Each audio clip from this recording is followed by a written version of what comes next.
সকাল, আবারও সকাল বলছি, রাত 11টা বেজে 59 মিনিট। আর একটু পরে একটা দিন, নতুন একটা দিন চলে আসবে। আর প্রতিদিনের মতো আজকেও রাতটাকে আবার সরাসরি সকাল বানিয়ে দিয়েছি। যাই হোক, আমি রিসেন্টলি এই মাত্র ঢাকায় ফিরে এসেছি 3 দিন আগে। গত ভূত FM এর পরে আমি গিয়েছিলাম বান্দরবানে, এবং বান্দরবানে ওইখানে গিয়ে এক ভদ্রলোকের গল্প শুনেছিলাম, ঘটনা শুনেছিলাম। সেই ঘটনাটা আমার সাথে আমার খুব শেয়ার করতে ইচ্ছা করছে। আমি নিজেই মানে বিশ্বাস করতে পারছিলাম না শুনে যে এরকম ভয়ঙ্কর কোনো ঘটনা ঘটতে পারে। তো ওইখানে যে রেস্ট হাউসে আমরা উঠেছি, সেই রেস্ট হাউসে সবাই দেখলাম যে ঘটনাটা জানে। একদম কিছুদিন আগের ঘটনা। একজন ভদ্রলোক, তিনি যাবেন কোনো একটা কাজে বান্দরবানে, এবং বান্দরবানে যাওয়ার জন্য তিনি যেটা ঠিক করলেন, তিনি ঢাকা থেকে বান্দরবান যাবেন। তো প্রথমে দেখলেন যে কোন কোন বাস বান্দরবানে যায়। তারপরে দেখলেন যে না, একটু যদি কমফোর্টেবলি যেতে হয় তাহলে তাকে সরাসরি হয়তো যাওয়া যাবে না, কিন্তু ভেঙে তিনি যেতে পারবেন। যে বাসগুলো কক্সবাজার যায়, সেই বাসের মাধ্যমে তিনি ইচ্ছা করলে যেতে পারবেন বান্দরবানের কাছাকাছি কোনো একটা জায়গায়। তো যাই হোক, বাসে উঠলেন তিনি, নির্দিষ্ট সময়ে উঠলেন, এবং বাসটা ছাড়লো সকালের দিকেই। কিন্তু বাসটা যখন পৌঁছাতে শুরু করলো, সাতকানিয়া পর্যন্ত বাসটা যায়। তারপরে সাতকানিয়াতে এসে বাসটা থেমে যায়, এবং সেইখান থেকে কোন একটা মানে ওখানকার হয়তো লোকাল বাস বা ওখানে জিপ আছে, সেগুলো ভাড়া নেওয়া যায়। সেগুলোর মাধ্যমে তারপরে বান্দরবান শহরে যেতে হয়। তো ভদ্রলোক সাতকানিয়ায় নামলেন যখন, তখন প্রায় মাঝরাত হয়ে গেছে। এই মাঝরাতে তিনি নামার পরে প্রথমে যে কাজটা করলেন সেটা হচ্ছে যে তার কাছে হোটেলের যে ফোন নাম্বার ছিল, সেই ফোন নাম্বারে তিনি আগে থেকেই কন্ট্যাক্ট করছিলেন যে আমি আসছি, আপনারা একটা জিপের ব্যবস্থা করে সাতকানিয়ায় পাঠিয়ে দিন। তো হোটেল থেকে তাকে একটা জিপ পাঠিয়ে দেওয়া হলো। তো ভদ্রলোক সারাদিনের মধ্যে এই যে এতক্ষণ ধরে লং জার্নি, তারপরে টেনশন, ঠিক মতো পৌঁছাবেন কিনা, সাতকানিয়ায় নেমে যখন তিনি জিপটা দেখলেন, তখন তিনি মোটামুটি নিশ্চিন্ত হলেন যে হ্যাঁ, বান্দরবানে পৌঁছাতে পারছি আর কি, জিপও রেডি আছে, সবকিছু ঠিকঠাক, তো আমি পৌঁছে যাবো একটা সময়। তিনি নিশ্চিন্ত মনে জিপে উঠে বসলেন এবং কিছুক্ষণের মধ্যে ঘুমিয়ে গেলেন। ঘুমিয়ে যাওয়ার পরেই খুব অদ্ভুত একটা ঘটনা ঘটলো যে আপনারা যারা বান্দরবানে গেছেন, সাতকানিয়া থেকে ওই রাস্তাটায় দুই চারিদিকে উঁচু নিচু, এবং গাড়িটা মাঝে মাঝে উঁচুতে উঠে, তখন আবার স্পিড কমে, আবার যখন নিচে নামে, বা মাঝে মাঝে আবার সমান রাস্তা দিয়ে যায়। সুতরাং একটু এরকম উঁচু নিচু, মানে সমতল, সমান অসমান রাস্তা দিয়ে যেতে হয়। তো মাঝখানে হঠাৎ করে তার ঘুম ভেঙে যায়। ঘুম ভেঙে তিনি যখন সামনের সিটের দিকে, ড্রাইভিং সিটের দিকে তাকালেন, তখন খুব একটা অদ্ভুত ঘটনা দেখলেন যে সেই সিটটাতে যে মানুষটি বসে গাড়ি চালাচ্ছিল, বা যিনি তাকে নিয়ে আসছিলেন সাতকানিয়া থেকে, সেই মানুষটি নেই। একদম পুরোপুরি সিটটা ফাঁকা। তিনি ভয়ের সঙ্গে সঙ্গে চোখ বন্ধ করে ফেলেছিলেন। তিনি ভাবছিলেন যেটা হতে পারে নাকি, সামনে এরকম, মানে এটা কিভাবে সম্ভব, আমি যে মানুষের সাথে কথা বলে গাড়িতে উঠেছি সেই মানুষটা গাড়িতে নেই, এটা কিভাবে হতে পারে। তিনি নিজের চোখে বিশ্বাস করতে পারছিলেন না, সঙ্গে সঙ্গে আবার চোখ বন্ধ করে ফেললেন। একটু পরে আবারও চোখ খুললেন, সেই একই ঘটনা। তিনি বুঝতে পারলেন সারাদিন অনেক টায়ার্ড ছিলেন, এই জন্য হয়তো খুব একটা বড় ঝামেলা হয়েছে, তার আসলে ব্রেইন তাকে ভুল ইনফরমেশন দিচ্ছে। তিনি চোখ বন্ধই রাখলেন। একটা সময় কিছুক্ষণ পরে, এই ঘন্টা দেড়েক দুয়েক পরে, গাড়িটা থেমে গেল একটা জায়গায় এসে। থেমে যাওয়ার পরে জাস্ট একটা হোটেলের সামনে এসে থামলো। সেই যে হোটেলটা থেকে তাকে গাড়িটা পাঠানো হয়েছিল তিনি তাই মনে করলেন, এবং তিনি তখনও ড্রাইভারকে দেখলেন না, কিন্তু হোটেলের ভেতরে আলো জ্বলছে, লোকজন আছে। তিনি বেশ সাহস পেয়ে জাস্ট তার ডোরের লকটা খুলে ফেললেন, এবং খুলে ফেলে তারপরে সেই হোটেলের ভেতরে ঢুকলেন। এবং ঢুকে তিনি খুব একটা অদ্ভুত ঘটনা দেখলেন। সেটা হচ্ছে রিসিপশনে যে ভদ্রলোকটি বসে আছেন তাকে তিনি চেনেন, তিনি তার ইউনিভার্সিটির ফ্রেন্ড। কিন্তু অদ্ভুত ব্যাপারটা হচ্ছে সেই ফ্রেন্ড তারও 5 বছর আগে মারা গিয়েছে। এবং সেই সময় দেখলেন যে হোটেলের বিভিন্ন জায়গায়, সোফায়, বিভিন্ন জায়গায় অত রাতেও কিছু কিছু মানুষ জেগে আছে, বসে আছে, এবং প্রত্যেকটা মানুষকে তিনি চেনেন। কেউ তার আত্মীয়, কেউ তার খুব কাছের জন, কিন্তু সবাই মৃত, মানে মারা গিয়েছে, কিন্তু সেই মানুষগুলোকে তিনি জীবন্ত দেখতে পাচ্ছেন। মানে একদম অবিশ্বাস্য ঘটনা। তিনি জাস্ট নিজেও তখন বিশ্বাস করতে পারছেন না। তিনি বুঝতে পারছেন তার ভয়াবহ রকমের হ্যালুসিনেশন হচ্ছে বা কিছু একটা, বা মাঝে মাঝে এরকম হয় না যে, কিন্তু তিনি প্রচন্ড ভয় পাচ্ছিলেন, এবং ভয় পেতে পেতে ওইখানে তিনি সেন্সলেস হয়ে যান। এবং যখন জ্ঞান ফেরে তখন সেটা প্রায় ভোরের আলো ফুটতে শুরু করেছে, এরকম সময় তার জ্ঞান ফেরে, এবং তিনি তাকিয়ে দেখলেন যে আসলে সেখানে হোটেল বা এরকম কোনো কিছুই নাই, জাস্ট একটা পুরনো বাড়ি। সেই বাড়িতে সকালের আলো ঢুকে পড়েছে এবং হোটেলের মতো কোনো সেট আপই নাই সেখানে, পুরোপুরি একটা বাড়ি। এবং তিনি বিভিন্ন ঘরে বা বিভিন্ন জায়গায় গিয়ে দেখলেন যে কেউ নাই। দৌড় দিয়ে তিনি সেখান থেকে বেরিয়ে আসলেন এবং বেরিয়ে এসে প্রথম যে কাজটা করলেন সেটা হচ্ছে কোনো মানুষকে খুঁজতে শুরু করলেন, কিন্তু মানুষ পাচ্ছিলেন না উনি। কিছুক্ষণ পরে যখন আরেকটু ভোর হলো তখন দেখতে পেলেন যে অনেক মানুষই বান্দরবান থেকে নীলগিরির দিকে যাচ্ছে এবং সেখানে তিনি জাস্ট একটা জিপ থামিয়ে সেখানে উঠে পড়েন, বলেন যে এরকম বিপদ হয়েছে। তিনি বলেন যে হোটেলে ফোন দেন। খুব অদ্ভুত ব্যাপার যে তিনি তখন মোবাইলে অনেক খুঁজেও সেই নাম্বারটা খুঁজে পেলেন না, যেটা তার হোটেলের নাম্বার ছিল সেই নাম্বারটা খুঁজে পেলেন না। এই ঘটনাটা আমি এবার গিয়ে আমি যে রেস্ট হাউসে ছিলাম সেই রেস্ট হাউসে শুনেছি এবং ওইখানে যেখান থেকে তিনি উঠেছিলেন এলাকার লোকজন প্রত্যেকেই বলল যে না, এখানে তো এরকম কোনো হোটেল নাই আর এখানে কখনো কোনো বাড়িও ছিল না। আপনি যেখান থেকে উঠেছেন সেটা একটা জঙ্গল এবং পাহাড়ের একটা ঢাল, সেখানে কোনো বাড়ি থাকারও কথা না, সেখানে কোনো হোটেল থাকার তো প্রশ্নই আসে না। সুতরাং পুরো ব্যাপারটা কি হচ্ছিল আমরা জানি না, কিন্তু ঘটনাটা শোনার পর থেকে আমি খুবই খুবই খুবই অবাক হয়েছিলাম যে এরকম ঘটনাও ঘটে বা হ্যালুসিনেশন হলো কি এই পর্যায়ে হতে পারে বা ঘটনাটা আসলে কি। এবং খুব অদ্ভুত ব্যাপার সেই ভদ্রলোকের সেটা হচ্ছে সেই ভদ্রলোকের একটা জিনিস তিনি বান্দরবান থেকে নিয়ে এসেছিলেন সঙ্গে করে, যেটা তিনি আর কখনো ফেরত পাঠাতে পারেননি। তিনি প্রতিদিন যে ঘটনাটা তার সঙ্গে ঘটেছিল সেই ঘটনা তিনি রেগুলার এখনো পর্যন্ত স্বপ্নে দেখেন। এটা এখনো তিনি ভুলতে পারেন না এবং রেগুলার তাকে স্বপ্নে ডিস্টার্ব করে এই স্মৃতিটা। এনিওয়েজ, শুরু করছি আজকের ভূত এফএম। ঘড়িতে সময় এখন 12:06 আর আমাদের সঙ্গে আমাদের ভৌতিক টিম এসে পড়েছেন এবং আমাদের সাথে পৌঁছে গেছেন তারা, আর সেই সাথে আমাদের গেস্টরাও আছেন। তো আমরা গেস্টের সাথে কথা বলবো। আর গেস্টের সাথে আপনার নামটা একটু বলবেন প্লিজ। আমি আশিস বড়ুয়া, হোম ডিস্ট্রিক্ট চট্টগ্রাম, একটা আইটি ফার্ম আছে মাল্টিমিডিয়া এক্সিকিউটিভ হিসেবে। ওকে, আপনার একটা ঘটনা ছিল, আপনি যখন আমাদেরকে ইমেইল করেছিলেন আশিস, সেই ইমেইলের মধ্যে আপনি লিখেছিলেন যে অনেকদিন আগে এখানে কৌশিক দা আমাদের একটা গল্প বলেছিলেন, ঘটনা বলেছিলেন, যেটা তার বাবার সাথে ঘটেছিল, যে একটা খুব ভয়ঙ্কর ঘটনা, যে একজন মহিলা এসে তার বাবার সামনে থেকে বাবার কাছে মাছ চায়। হ্যাঁ, সিমিলার একটা ঘটনা আপনার জানা আছে? হ্যাঁ, সিমিলারই ঘটনাটা কৌশিকদার সাথে ঘটনাটা ঘটেছিল কলকাতায়, কিন্তু আমি যখন অনুষ্ঠানটা শুনছিলাম আমি নিজেই শুনে অবাক হয়ে গেলাম যে সিমিলার একটা ঘটনা বাংলাদেশে ঘটা এবং সেটা আমার কানে শোনা। আচ্ছা, তো যার সাথে ঘটনাটা ঘটেছেন ওনার নাম শুনেছিলেন তো, যে কৌশিক দা যে ঘটনাটা বলেছিল এক্স্যাক্টলি ওইরকম একটা ঘটনা নাকি ওনার সাথে ঘটেছে? ওকে, জি, আপনার ঘটনাটা একটু শুনি আমরা। হ্যাঁ, চট্টগ্রামের রাউজান, যার সাথে ঘটনা ঘটেছিল উনি হচ্ছেন শৈলেন্দ্র লাল বড়ুয়া। তো উনি মোটামুটি আনএডুকেটেড একটা পার্সন ছিলেন। ওকে, হ্যাঁ, জি বলেন। আনএডুকেটেড একজন পার্সন ছিলেন। তো ওনার আরেকটা কাজ ছিল, খুব মহৎ কাজ বলবো আমি। আমাদের ওই গ্রামে যত লোক মারা যেত উনি শ্মশানে দাহ ক্রিয়ার কাজটা উনি করতেন এবং যতক্ষণ পর্যন্ত শ্মশানে লাশটা দাহ কার্য সম্পন্ন না হতো ততক্ষণ পর্যন্ত উনি শ্মশানে থাকতেন এবং ওনার সহযোগীরা থাকতেন। আচ্ছা, তো ওনার ব্যক্তিগত পেশা ছিল উনি কাঁচা মাছ বিক্রি করতেন। তো পার্শ্ববর্তী একটা বাজার থেকে, তকিরহাট নামে একটা বাজার থেকে উনি একদিন মাছ বিক্রি করে ফিরতেছিলেন। মোটামুটি তখন রাত 11:30-12টা হবে। তো প্রতিদিন তো মাছ বিক্রির পরে কিন্তু কিছু মাছ ফেরত আসে। তো ওই দিনও মোটামুটি ওনার ঝুড়িতে কিছু মাছ নিয়ে আসতেছিলেন উনি। আসার পথে যে শ্মশানটায় মানুষ দাহ কার্য করা হয়, পোড়ানো হয়, ওই জায়গায় একটা চৌরাস্তা আছে। চৌরাস্তাটা ক্রস করার পর উনি দেখতে পেলেন একজন মহিলা, খুব ভালো পোশাক পরানা, উস্কো চুল যুক্ত একজন মহিলা একটা বেতের পাত্র নিয়ে দাঁড়িয়ে আছে ওনার সামনে এবং ওনার কাছ থেকে মাছ খুঁজতেছেন। তো উনি তো করেন, দাহ কার্য করেন, শ্মশানে লাশ পোড়ান। তো ওনার একটু সাহস ছিল এবং ওই বিষয়গুলো সম্পর্কে ওনার মোটামুটি ধারণা ছিল, যার ফলে উনি তেমন একটা ভয় পান নাই। তো উনি বললেন যে আচ্ছা ঠিক আছে, তোমাকে মাছ দিব, একটু সামনে আসো আমার সাথে, তাহলে মাছ দিব। এভাবে বলতে বলতে উনি প্রায় ওনার বাড়ির কাছাকাছি নিয়ে গেলেন। ওই যেটা কৌশিকদা যেটা বলেছিলেন পেতনি, তো ওই ধরনের কিছু হবে।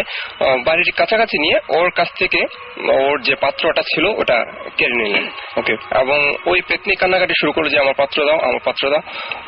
পরে ওকে মোটামুটি কানে ধরিয়ে ওকে পাত্রটা ফেরত দিয়ে ছেড়ে দিল। ওটা ওনার নিজের মুখে শোনা, আচ্ছা। মানে নিজেই বলছিলাম আমাকে। উনি এখন অবশ্য বেঁচে নেই, মারা গেছেন বেশ কিছুদিন আগে। এটা হচ্ছে একটা ঘটনা। ওকে, তো এই ঘটনাটা কোথায় ঘটেছিল? এটা হচ্ছে চট্টগ্রামের রাউজান। চট্টগ্রামের রাউজানে। হ্যাঁ, আমরা সিমিলার একটা ঘটনা শুনেছিলাম, তাই না সুমন ভাই? রাইট, কৌশিকদের কাছ থেকে। সুমন ভাই, যে ওর কাছে আরো কিছু ঘটনা আছে, আমরা সেই ঘটনা শুনবো নাকি মাঝখানে অন্য কিছু একটা? আমরা অ্যাকচুয়ালি গেস্টের গল্পগুলো আগে শুনি, তারপরে আমরা। ওকে, আচ্ছা, আপনার একটা ঘটনা আছে, আর একটা ঘটনা বললেন, সেটা হচ্ছে একটু আগের, বেশ আগের, তাই না? 75 এর দিকে একটা ঘটনা, 1975 সালের দিকে। এর ফাঁকে আমি বলি যে চলছে ভূত এফএম, শুনছেন সবসময় রেডিও ফুর্তির সাথে আছি রাসেল, এবং আমাদের সাথে ভৌতিক টিমের সুমন ভাই, সাকিব ভাই আছেন, এবং আমাদের দুজন গেস্ট রয়েছেন। আমরা সবার কথাই শুনবো এবং আপনাদের কথা শুনতে চাই। যেমন আমরা বেশ অনেকগুলো ইমেল পেয়েছি গত সপ্তাহে। এর মাঝখানে আমাদেরকে আমি দেখতে পাচ্ছি যে আমাদেরকে অনেকে SMS এর মাধ্যমে জানিয়েছেন তাদের বিভিন্ন অনুভূতির কথা। সজীব লিখেছেন যে আমরা গতদিন সাভারের গল্প করছিলাম এবং তিনি বলছেন যে সাভারের জায়গাটা, যে জায়গাটা ওই যে বাসটা অ্যাক্সিডেন্ট করেছিল, সেখানে তিনিও দেখেছেন একসাথে 3টা রাস্তা। ঝিলিক বলেছেন যে আপনারা শুধু ফালতু গল্প বলেন কেন, এইসব তো মিথ্যা। আসলে সত্যি মিথ্যা, এটা আমার মনে হয় সাকিব ভাইকে আমি কিছু একটা বলতে বলবো। সাকিব ভাই একটু ভালো হয় বললে। এটা পুরো পয়েন্ট অফ ভিউ ব্যাপার। অনেক কিছু শুনে হয়তো আপনার কাছে মনে হবে মিথ্যা, উইচ ইজ ফাইন। আবার একজনের কাছে মনে হবে যে এটাই ভয়াবহ সত্য, which is fine. But if you enjoy the show, keep listening. Right. If you don't, go to sleep. Then Sakib তো বললে যা। ওকে, তো আমারও তাই মনে হয় আর কি, এক্স্যাক্টলি তাই মনে হয়। আচ্ছা, আমরা আরো কিছু SMS আছে আমাদেরকে। সরোজ বলেছেন যে আমি গ্রামে একদিন অমাবস্যার রাতে উঠে বসে গল্প বলছিলাম, সাডেনলি আমার সামনে দিয়ে একটা বড় থাম্বা সমান ছায়া যায়, তবে এখানে কোনো আলো ছিল না। বুঝতেই পারছি যে এরকম একটা গল্প আজকে আমরা শুনবো, এরকম একটা ঘটনা। ইনফ্যাক্ট আমাদের যে গেস্ট রয়েছেন তারা একজন আমাদেরকে বলবেন। আর আমাদেরকে এছাড়াও SMS করেছেন জাইশা, এবং তিনি বলছেন আমি সব সময় একটা মেয়ে দেখতে পাই, এবং আর কেউ দেখতে পায় না, কিন্তু তিনি দেখতে পান যে মেয়েটা ছাদ থেকে লাফিয়ে পড়ছে। আমার মনে হয় যে অন্য কেউ যদি দেখতে না পায় তাহলে সেখানে যথেষ্ট সন্দেহের অবকাশ রয়েছে।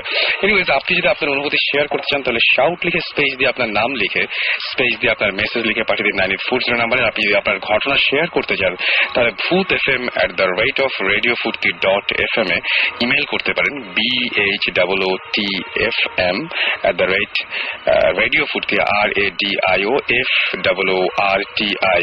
RADIOFOORTI.FM। এখানে আপনি ইচ্ছা করলে ইমেল করতে পারেন। যাই হোক, আমরা আবার ফিরে যাই আশিসের কাছে। না আশিস, আপনার যে গল্পটা আছে 75 এর একটা গল্পের কথা বলছিলেন। 75 এর ঘটনা। যাদের কাছ থেকে গল্পটা শোনা ওনারা কেউ বর্তমানে বেঁচে নাই। তো কোন একটা ধর্মীয় অনুষ্ঠানে আমি একদিন অ্যাটেন্ড করেছিলাম। তো ওখানে সবাই জড়ো হয়ে বসে আলোচনা করতেছিল এবং আমি পিছনে বসে, তখন আমি অনেক ছোট ছিলাম, তো পিছনে বসে গল্পটা শুনলাম ওনাদের মুখ থেকে। যেই 4 জনের সাথে ঘটনাটা ঘটেছিল ওনারা হচ্ছেন গ্রামের মোটামুটি কৃষক শ্রেণীর লোক।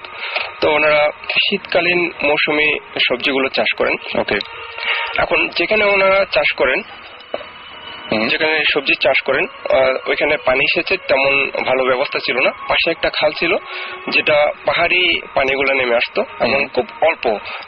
যখন শীতের মৌসুমে পানি মোটামুটি থাকে না বললেই চলে। এবং আমি কিন্তু যে হাই স্কুলে পড়ালেখা করতাম ওই খালের উপর দিয়ে আমাকে যেতে হতো, এবং শীতকালে আমি খালের নিচে দিয়ে লাফ দিয়ে যেতাম, অল্প পানি ছিল।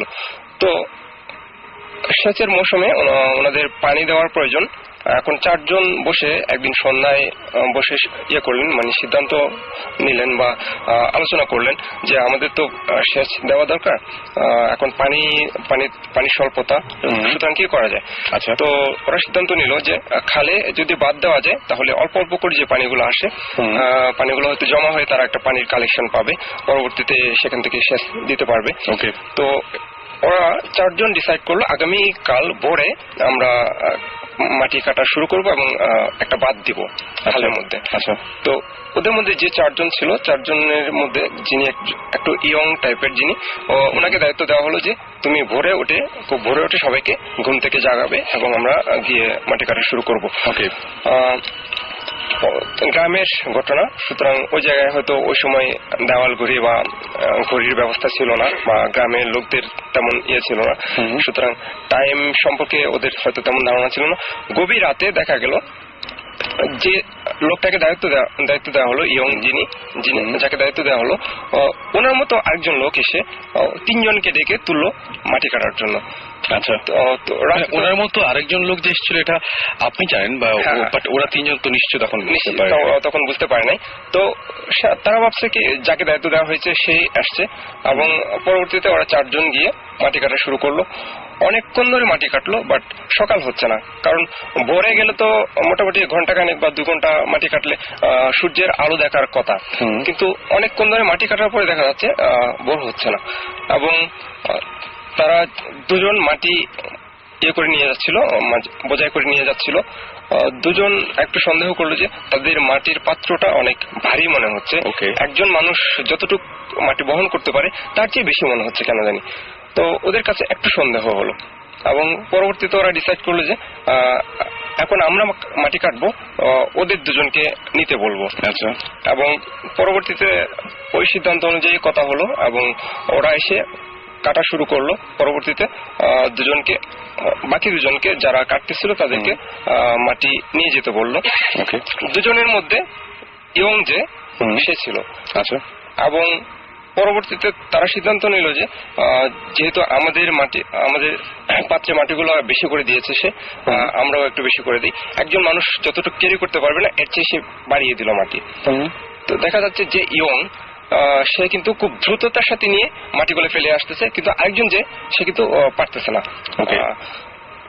তখনই বুঝতে পারলো যে এখানে কোনো একটা রহস্য আছে, এবং তারা যেহেতু গ্রামের মানুষ এই ধরনের বিষয়গুলো সবসময় ফেস করে এবং তাদের অভিজ্ঞতা আছে মোটামুটি, তারা বুঝতে পারলো যে এখানে কোনো একটা রহস্য আছে।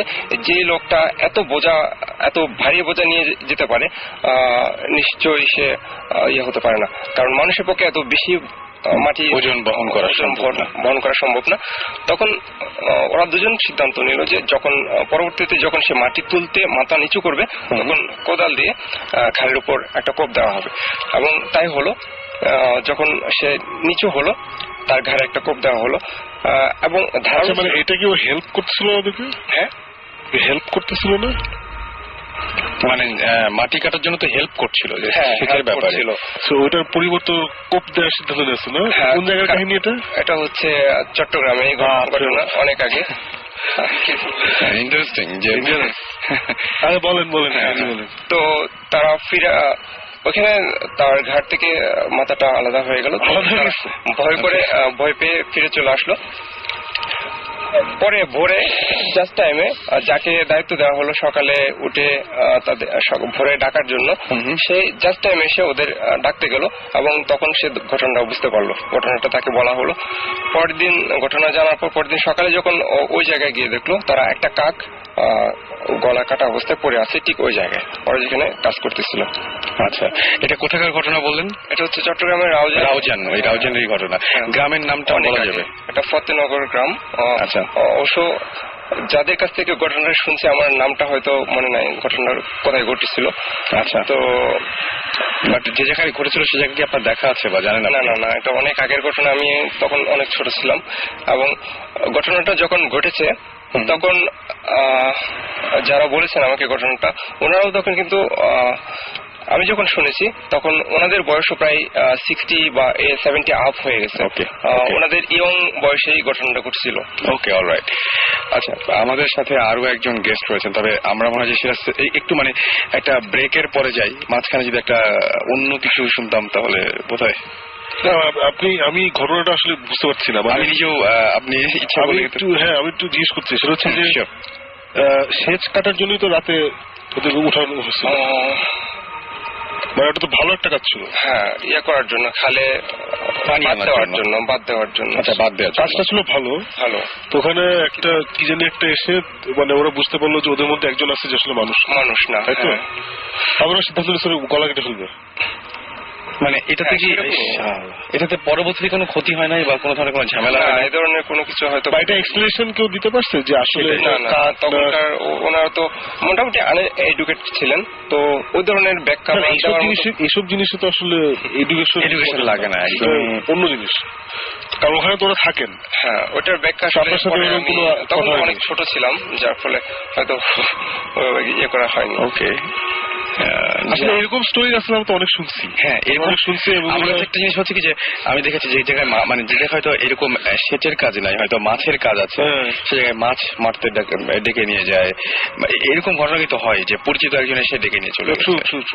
এটা হয়, কিন্তু এটা যে একজন যে একটু আগে যে কি এসএমএস করলো যে আমরা চাওয়া পারছি না কিনা, হ্যাঁ এটা শুনলো যে এটাই বলবে, মানে নো অফেন্স, মানে আমি কিন্তু আপনার কোনো বাট এই টাইপের কাহিনী আসলে অনেকদিন আগের ঘটনা, এগুলো ছোটবেলা আমরা সবাই শুনেছি। এবং আরেকটা জিনিস হয় কি যে আর আমরা এখানে আসলে আসি নাই যে কোন ঘটনা সত্য কোনটা মিথ্যা ওটা যাচাই করতে। আমরা এখানে আসছি just to talk about interesting জিনিসপত্র। একদম। এবং যারা বলেন তারা কিন্তু এক্সপেরিয়েন্স করেন বলেই বলেন। আর ব্যাপারটা হচ্ছে যে এইটাতে এখন আসলে ব্যাপারটা হচ্ছে যারা শোনেন তারা সবসময় যত যেমনই হন না কেন শেষ পর্যন্ত কিন্তু শুনে খুব বিজ্ঞের মতো বলেন কি না ঘটনাটা বোধহয় আসলে ঠিক মানে বুঝতেই পারছেন। সেটাই আমারও তাই মনে হয়। তবে ব্রেকে যাবো নাকি আরেকটা সুমন ভাই কিছু একটা শুনবো নাকি এখন আপাতত, মানে ছোটখাটো একটা রিসেন্ট কোন একটা এভরিডে আমার একটা নতুন করে ঘটনা সেরকম কিছু না, একটা শুনে আমরা ব্রেকে যাই, একটা ছোট্ট একটা শুনি। ওকে, একটা ছোট্ট একটা ঘটনা বলি। ঘটনাটা হচ্ছে এটা অ্যাকচুয়ালি আমাদের ভৌতিস্টের টিমেরই একটা কেস, এটা নিয়ে আমরা কাজ করছি, এটা এখনো অন দ্য প্রসেস, এখনো আমাদের ইনভেস্টিগেশন শুরু হয়নি। বাট আমরা যে ছোট একটা গল্প শুনেছি যে একটা অবশ্যই ঢাকার বাইরে মফস্বল টাউন একটা বাসা আছে, বাসাটা এখন খালি, এবং এই বাসাটার নিয়ে একটা কাহিনী আছে। কাহিনীটা হচ্ছে যে এই বাসার স্পেসিফিক একটা রুম, জাস্ট একটা রুম আছে, যেই রুমটাতে রাত কয়টা 1:24 না কটার সময় জানি 1:30টার দিকে, মানে একটা স্পেসিফিক টাইম আছে, একটার একটু বেশি। হ্যাঁ, মানে এক একজন এক এক কথা বলে, কয়েকজনের সাথে কথা হয়েছে, কেউ বললো 1:24, কেউ 35, কেউ 1:15 এরকম বলে। ওই টাইমে ওই একটা স্পেসিফিক রুমে বেশ অনেক ধরনের আওয়াজ শোনা যায়। আচ্ছা, অনেক ধরনের। এবং আমরা এই নিউজটা অ্যাকচুয়ালি পেয়েছিলাম, তারপরে আমরা একটু ঘাটাঘাটি করার পর শুনলাম যে এখন ওই বাসাটায় কেউ থাকে না, বাট এর আগে যারা ছিল ভাড়াটে যারা ছিল ওদের সাথে আমরা কথা বলেছি, ওরাও বলেছিল যে ওই রুমটাতে আমরা কেউ থাকতে পারতাম না, ওই রুমটাতে অনেক মানে এমনিও কেউ গিয়ে যদি শুয়ে থাকে বা ঘুমিয়ে থাকে মনে হয় যে রুমের আশেপাশে মানুষজন আছে, এই টাইপের কেউ জানি আছে, এরকম মানে ভয় লাগতো আর কি সবার। তারপর ওই স্পেসিফিক টাইমটার সময় ওই রুমটা অ্যাকচুয়ালি ঠিক মানে গেস্ট রুম টাইপের, মানে বুঝতে বেডরুমও ছিল না, এভরি নাইটে কেউ থাকতো না। সো ওই রুম থেকে অনেক ধরনের আওয়াজ আসতো। তারপরে ওদের অনেক প্রবলেম হয়েছে, ওরা ওই বাসা ছেড়ে দিয়েছে। এখন এই বাসাটার ঘটনা হচ্ছে বাসাটা পুরো খালি, কেউ থাকে না, বাট ওই স্পেসিফিক ওই রুমটা এখনো তালা দেয়া, ওখানে স্টোর রুম হিসেবে ইউজ করছে, মানে বাসার অ্যাকচুয়াল মালিক যিনি উনি ওনার কিছু ওই জাঙ্ক টাইপের জিনিসপত্র ওখানে রাখে। এবং ওখান থেকে এখনো নাকি রাতে মানে গার্ডটাররা বলে যে মাঝে মধ্যে নাকি ভয়ঙ্কর আওয়াজ পাওয়া যায়, যে মানে তুলকালাম কাণ্ড হচ্ছে ওই রুমের মধ্যে, মানে ভাঙচুর টাইপের আওয়াজ এখনো আসে। সো অ্যাকচুয়ালি আমরা এটা ঘাটাতে আরো পাস্টের কিছু ইন্টারেস্টিং খবর পেয়েছি যে এই রুমে কে ছিল। আমরা খবর পেয়েছি এক ভদ্রলোক ওখানে মারা গিয়েছিল, সুইসাইড করেছিল এই টাইপের, কেউ বলে যে সুইসাইড, কেউ বলে হার্ট অ্যাটাক হয়েছে, এই টাইপের কথা বলে। এটা নাকি অনেক আগে হয়েছিল এবং তারপর থেকে এই রুমে এই জিনিসগুলো হয়। আমরা এখন এটা এখনো ইনভেস্টিগেট করছি, এখন আমরা জানি না অ্যাকচুয়ালি কোন একটা জায়গার খবর পেলে আমরা ফার্স্টে খোঁজ খবর নেই যে অ্যাকচুয়ালি এখানে কি হচ্ছে না হচ্ছে, এদের সাথে কথা বলি, যারা ছিল তাদের সাথে কথা বলি। এখনো ওই পর্যায়ে আছে, ইন্টারেস্টিং কিছু স্টোরি আমরা শুনতে পাচ্ছি, কন্ট্রোভার্সিয়াল অনেক স্টোরি শুনতে পাচ্ছি। সো এখন এটা অন দ্য প্রসেস। এটা করার পরে আমরা মোটামুটি একটা পারমিশন বের করেছি ওখানে থাকার। তো হোপফুলি আমরা নেক্সট উইকে ভূত এফএম এ থাকতে পারবো না, কজ হোপফুলি আমরা ওখানে থাকি। ওই সাউন্ড গুলোর কিছু নিশ্চয়ই যদি মানে ওইরকম কিছু খবর থাকে তাহলে আমরা সাউন্ড গুলো শোনাতে পারবো নিশ্চয়ই। হ্যাঁ, যেটাই হোক মানে আমরা সো নেক্সট উইকে যদি আমাদের সবকিছু ঠিকঠাক থাকে তাহলে নেক্সট উইকে মোস্ট প্রবলি আমরা ওখানেই থাকবো। তখন মানে ভূত এফএম এ না থাকলেও ভূত এফএম এর সঙ্গে থাকবে না, কারণ ওইখানে আমরা হয়তো কানেক্ট করে আমরা হয়তো বা তখন আমরা ফোনে একটা কনভারসেশন করতে পারি। সেটাই মানে এটা খুবই আমার কাছে এখন এখনই খুবই এক্সাইটিং লাগছে। দেখা যাক কি হয়। এটি হচ্ছে আমার ছোট ঘটনা, পরে আমরা অন্য গল্পে যাবো। আপাতত আমরা ওকে, তাহলে আমরা আপাতত একটা ব্রেকে যাই। আর ইন দ্য মিন টাইম আপনারা আমাদের SMS করতে পারেন। তার আগে বলি যে আমাদেরকে SMS করেছেন ইমরান, SMS করেছেন নীল, SMS করেছেন এছাড়াও আমাদেরকে গত সপ্তাহে SMS কিন্তু আমি আজকে শো শুরু করার সময় পড়েছি। গত সপ্তাহে ইমেলও পড়বো, একটু পরে যখন ফিরে আসবো তখন ইমেলও পড়বো। আর আপনারা যদি SMS করতে চান তাহলে যেটা করতে হবে, শাউট লিখে স্পেস দিয়ে আপনার নাম লিখে স্পেস দিয়ে আপনার মেসেজ লিখে পাঠিয়ে দিতে হবে 9840 নম্বরে, অথবা আপনি ইমেল করতে পারেন। আর ইমেলের অ্যাড্রেসটি হচ্ছে bhootfm@radiofurti.fm। আমাকে SMS করেছেন মিজান, SMS করেছেন তৌফিক, চয়ন, শুভ, SMS করেছেন সাহিত্য, SMS করেছেন মিঠু, হীরা, এছাড়াও পাপ্পু, আননোন বয়, SMS করেছেন প্রনোজ, নাহিদ, তারপরে SMS করেছেন আমাকে রাইসা, পাভেল, সাইফুল, ইমরান, নীল, আনন্দ সহ আরো অনেকে। So stay tune two radio ফুর্তি, ফিরে আসছি একটু পরে। আর আপাতত যে গানটা শুনবো সেটি হচ্ছে অর্ণবের গান ঘুম গাড়ি। চলুন শুনে আসি গানটি।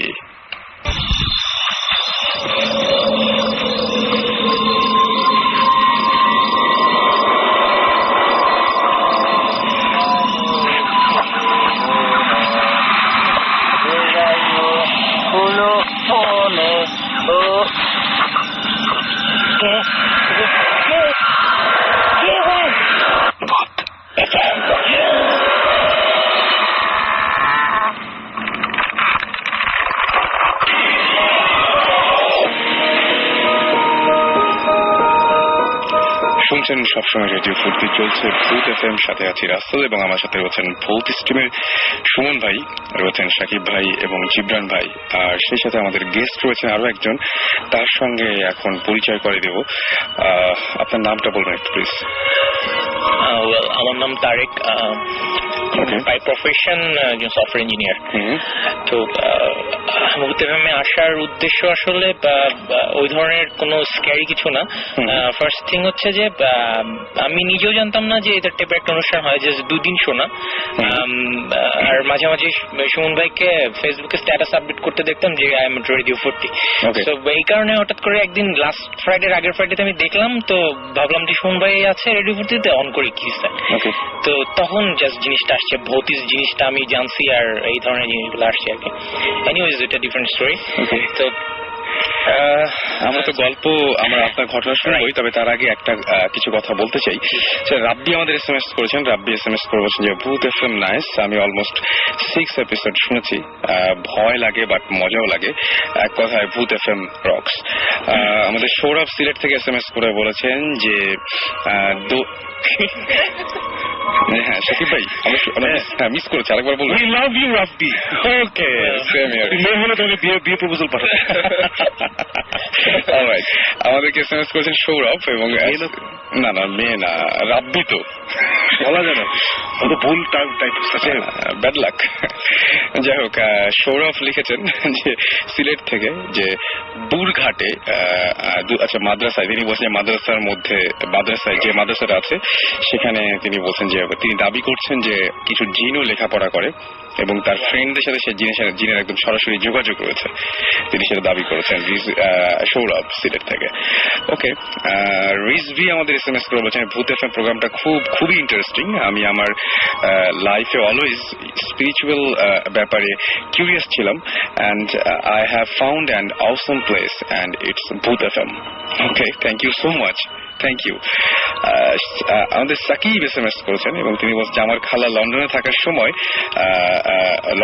সময় তিনি বলছেন যে যখন শর্টকাট একটা ওয়ে ছিল, সেই ওয়েতে যখন তিনি যেতেন, বাগানের সামনে দিয়ে যাওয়ার সময় তিনি মিউজিকের শব্দ পেতেন। মানে এমন একটা জায়গায় যেখানে মিউজিকের শব্দ আসলে পাওয়ার কথা না, এরকম জায়গায় তার খালা সবসময় মিউজিকের শব্দ পেতেন। রেডিও ফুর্তি চলতে থাকে মেবি, বাট সেটা হয়তো স্ট্রিমিং করে শুনতে হবে। নিশ্চয়ই তিনি স্ট্রিমিং করে শুনছেন না। প্রতীক্ষা SMS করে বলছেন তার নানুর বাড়িতে একটা পুকুর ছিল যার পানি ছিল একদম কালো, সেই পুকুরে প্রতি 2 মাস অন্তর কেউ মারা যেত। এরকম একটা ব্যাপার ঘটতো আর কি সেখানে। পানি খেয়ে নাকি? আমার মনে হয় পানি খেয়ে নিশ্চয়ই না, ডেফিনেটলি অন্য কোনো ঘটনা আছে। প্রত্যেকে একটু ডিটেলে আমাদের যদি ইমেল করতেন আপনি bhuthfm@radio40.fm, এখানে আপনি ইচ্ছা করলে আপনি পুরো ঘটনাটা আমাদের সাথে শেয়ার করতে পারেন, তাহলে আমরা বুঝতে পারবো। ওকে, আমাদের যিনি গেস্ট আজকে আছেন তার সাথে একটু কথা বলি আমরা। আপনার দুটো ঘটনা আছে, রাইট? এক্স্যাক্টলি ঘটনা অনেকগুলো, বাট আমি আমার নিজের সাথে মানে আমার নিজেদের মানে আমার সাথে যেগুলো হয়েছে সেগুলো অ্যাকচুয়ালি শেয়ার করতে যাচ্ছি। আর তার আগে মানে ছোট্ট একটা ব্যাপার যেটা বলবো, যে কিছুক্ষণ আগে ভাইয়ারা বলছিলেন যে সত্য মিথ্যার ব্যাপারটা, রাইট? তো এইটা আমি আপনাকে জাস্ট যখন আসলাম তখনও যেটা বলছি যে ভাই আসলে সত্য মিথ্যার ব্যাপারটা পুরোপুরি একটা মানুষের মানে পার্সোনালের উপর ডিপেন্ড করে। এখন আমি যদি কারো ঘটনা শুনি আমি সেটাকে মিথ্যা বলে উড়াই দিতেই পারি, প্রবলেম নাই। বাট যে ঘটনা যদি আমার সাথে ঘটে, আমি যদি নিজে একজন উইটনেস হই, তখন কিন্তু আমি নিজে বুঝতে পারি আসলে কতটুকু সত্যি কতটুকু মিথ্যা। এক্স্যাক্টলি। তো আমরা সুচিন্তিত মতামতের এগেইনস্টে কোনো সুচিন্তিত যুক্তি দিতে চাই না, সেটা উচিত হবে না। এনিওয়েজ, তো গল্পটা আসলে এরকম গল্প না, আসলে একটা সত্যি ঘটনা। যেটা হচ্ছে যে আমি যেটা মেইল করেছিলাম সেটা দিয়ে শুরু করি। যেটা হচ্ছে যে আমাদের বাড়িটা, আমাদের ফার্স্ট যেটা বাড়ি আমরা করি সেটা বরিশালে। তো বাড়িটার যখন আমরা জায়গাটাকে দেখা হচ্ছিল, কেনা হচ্ছিল, তখন জায়গাটা লো ল্যান্ড, হ্যাঁ, যেটা আপনি বলেছিলাম আর কি। তো লো ল্যান্ড ছিল, লাইক মজা পুকুর ছিল চারিদিকে, লো ল্যান্ড ছিল। তো যার কারণে আমরা অনেক চিপলি পেয়ে গেছিলাম ল্যান্ডটা। তো আর আমার বাবা মা দুজন খুব religious, but they are not superstitious, হ্যাঁ, মানে খুব বেশি যে ভূত যিনি বিশ্বাস করে এই টাইপের না। বাট একটা রুমর ছিল ওই জায়গাটায় যে জায়গাটা কার্সড।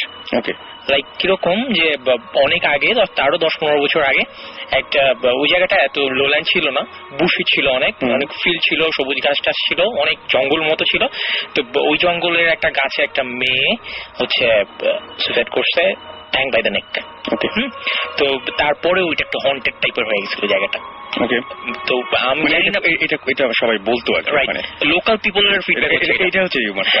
তো আমরা যখন গেলাম জায়গাটাতে, তখন আসলে আমরা এগুলো বিশ্বাসও করিনি আর জানতাম মানে কেয়ার করিনি, জাস্ট হ্যাঁ ওটা হয়েছে প্রবলেম নেই। তো আমরা বাড়িটারি করার পরে কোনো প্রবলেম হয় নাই। আর যেহেতু কিছু সুপারস্টিশিয়াস ছিল না, ওই ধরনের জিনিস নিয়ে কেউ চিন্তাও করে নাই যে ধরনের ব্যাপার হইতে পারে বা আসতে পারে এই ধরনের কোনো কিছু।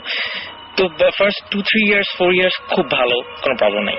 বাট যেটা বলছিলাম যে আমাদের বাসাটা যেটা আমরা যেভাবে করছিলাম, যেটা স্ট্রেট লাইন টাইপের একটা বাসা ছিল, পরপর 3টা রুম, ফ্রন্ট রুম, মাঝের রুম, তারপরে শেষের রুম। লাস্ট রুমের অপোজিট সাইডে হচ্ছে কিচেন, কিচেনের লেফট সাইডে হচ্ছে বাথরুম স্পেস, আর রাইট সাইডে হচ্ছে একটা ফাঁকা জায়গা আর কি। তো ওই জায়গাটাও বাসার একটা জাস্ট লনের মতো ছিল সামনে, কিন্তু ওটা কনস্ট্রাক্টেড না।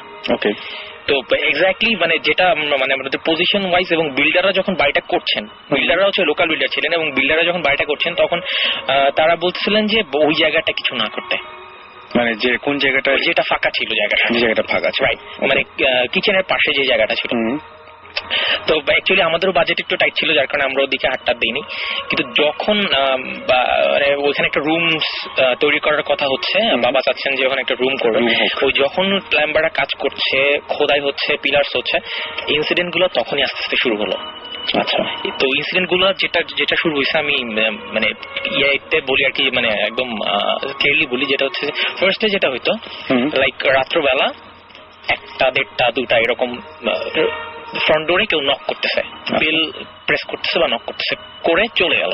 তো ফার্স্টে আমরা ভাবছিলাম যে না, এটা কোনো দুষ্ট ছেলেবেলার কাজ এটা, কিন্তু এত রাতে কে নক করবে? তো প্রতিবারই আমরা যখন নক শুনতাম, দরজা খুলে দেখতাম কেউ নাই।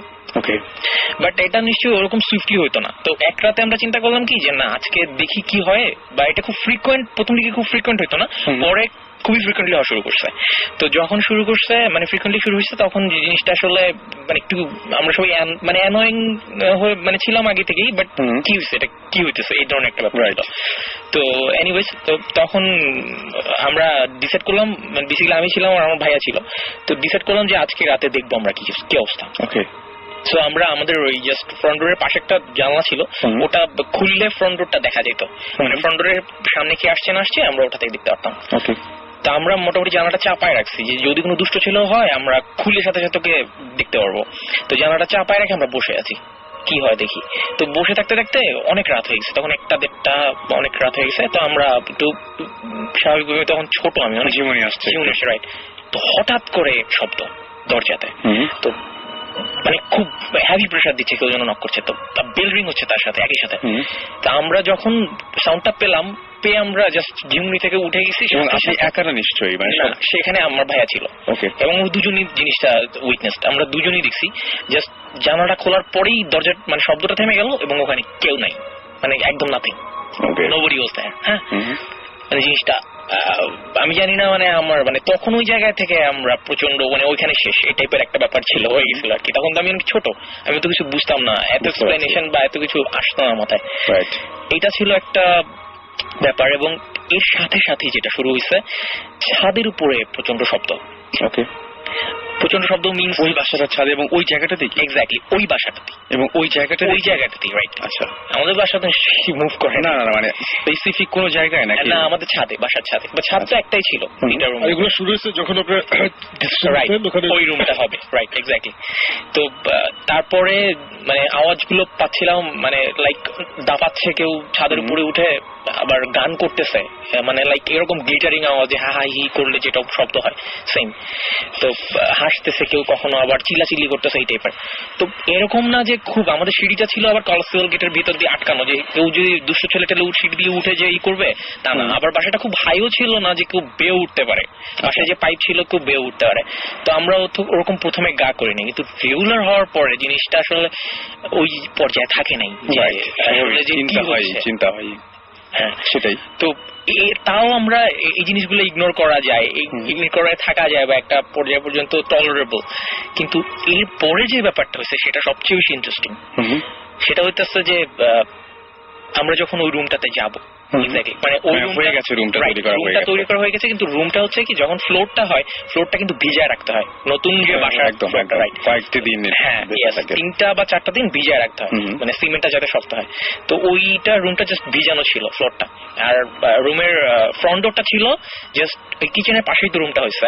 সো কিচেনের রাইট সাইডের রুমটা ছিল, আর কিচেনের ডোর আর ওই রুমের ডোরটা একদম কাছাকাছি। আচ্ছা আচ্ছা। আর কিচেনের অপোজিটে একটা রুম, যেটা আগেও ছিল কি 3টা রুমের জাস্ট লাস্ট রুমটা, আর এই সাইডে হচ্ছে বাথরুম স্পেস। তো একদিন সন্ধ্যাবেলা, মানে যেদিন আমরা উঠবো করতেছি, 2 দিন পরে আর কি, মানে 2 দিন পরে আমরা উঠবো, সে 2 দিন আগের ঘটনা। আমরা বসে আছি ওই রুমটাতে সন্ধ্যাবেলা, জাস্ট 7টা সাড়ে 7টা বাজে, আমার এখনো মনে আছে জিনিসটা। 7টা সাড়ে 7টা বাজে, আব্বু ছিল, সবাই ছিল, আমরা গল্প করতেছি ওই জাস্ট লাস্ট রুমটাতে বসে। তো গল্প করতেছি, জোক মারতেছি, আম্মু হচ্ছে কিচেনে। তো আমরা এখান থেকে জোক মারতেছি, আম্মু হাসতেছে, জাস্ট একটু মানে সিম্পল ব্যাপার, এখানে কোনো ভূতের ব্যাপার স্যাপার বা কোনো এরকম না যে গল্প করতেছিলাম বা কোনো ভূত নিয়ে আলোচনা করছিলাম। সবাই আমরা খুব হালকা মেজাজে মানে জোক করতেছি, আবার একটা চা খাচ্ছি, এই টাইপের। সাডেনলি মানে আমরা বসে আছি গল্প করতে, হয় না যে জোক মারতে মারতে এক সময় চুপ হয়ে গেছে, কেউ কথা বলতেছে না, এরকম একটা ব্যাপার। জাস্ট ওই মোমেন্টটাতে হঠাৎ করে এক জায়গায় যে সবাই থেমে আছি, আম্মু কাজ করছে, আমরাও থেমে আছি, কেউ হয়তো যার যার মতো করে বিজি। জাস্ট ওই মোমেন্টটাতে ওই দরজা থেকে কিছু একটা, আমি বুঝাইতে পারবো না জিনিসটা কি। আচ্ছা, কাইন্ড অফ একটা মেয়ের গঠন, মানে জাস্ট একটা মেয়ে, but she has no physique. আচ্ছা, ওকে। বিকজ এরকম ব্যাপারটা ছিল যে তার কোনো গায়ে কিছু ছিল না, কালো কামিজ অথবা কালো শাড়ি পেঁচানো, এই টাইপের মনে হয়েছে। আম্মু তাকায় ছিল ওইদিকে, আমরাও তাকায় ছিলাম এদিকে, জাস্ট দুজনের, আমরা যে তাকায় ছিলাম একজন আরেকজনের দিকে। মেয়েটা ওই দরজা থেকে বের হয়ে, নতুন রুমের দরজা থেকে বের হয়েছে, মানে সে ভাসতেছিল টাইপের। আমরা সবাই দেখছি জিনিসটা, একা না, সবাই একই সাথে। আচ্ছা, একই সাথে দেখছি দরজা থেকে বের হয়ে সে হাসতেছিল, হা হা হা করে হাসতেছিল। কি পরিমাণে স্ক্যারি ছিল ভাই, আমি বুঝাতে পারবো না মানে জিনিসটা। আমি জানি না, হোয়াট এভার, মানে যে যার ইচ্ছা বিশ্বাস করতে হয় করুক। ইউ হার্ড দ্য লাফ, মানে হাসিটা সবাই শুনছে জিনিসটা। আচ্ছা আচ্ছা, মানে ঘটনা সবার সামনে একসাথে বেসিক্যালি এটা একটা মানে কালো, মানে একটা মেয়ের ফিগারের মতো একটা শেপ, ফুল ব্ল্যাক, আর মেন হচ্ছে কালো টাইপের শাড়ি পরছে বা কামিজ বা ওড়না পেঁচে আছে, কিছু একটা পরে আছে, আর কোনো চোখ নাক মুখ হাত কিছু দেখা যাচ্ছে না, সে ভেসে আসছে একটা জাস্ট, মানে যেরকম হয় না দিয়ে অন্য সাইড দেখা যাচ্ছিল। না না না, রুমটা তো আটকানো, মানে লাইক না ট্রান্সপারেন্ট ছিল না।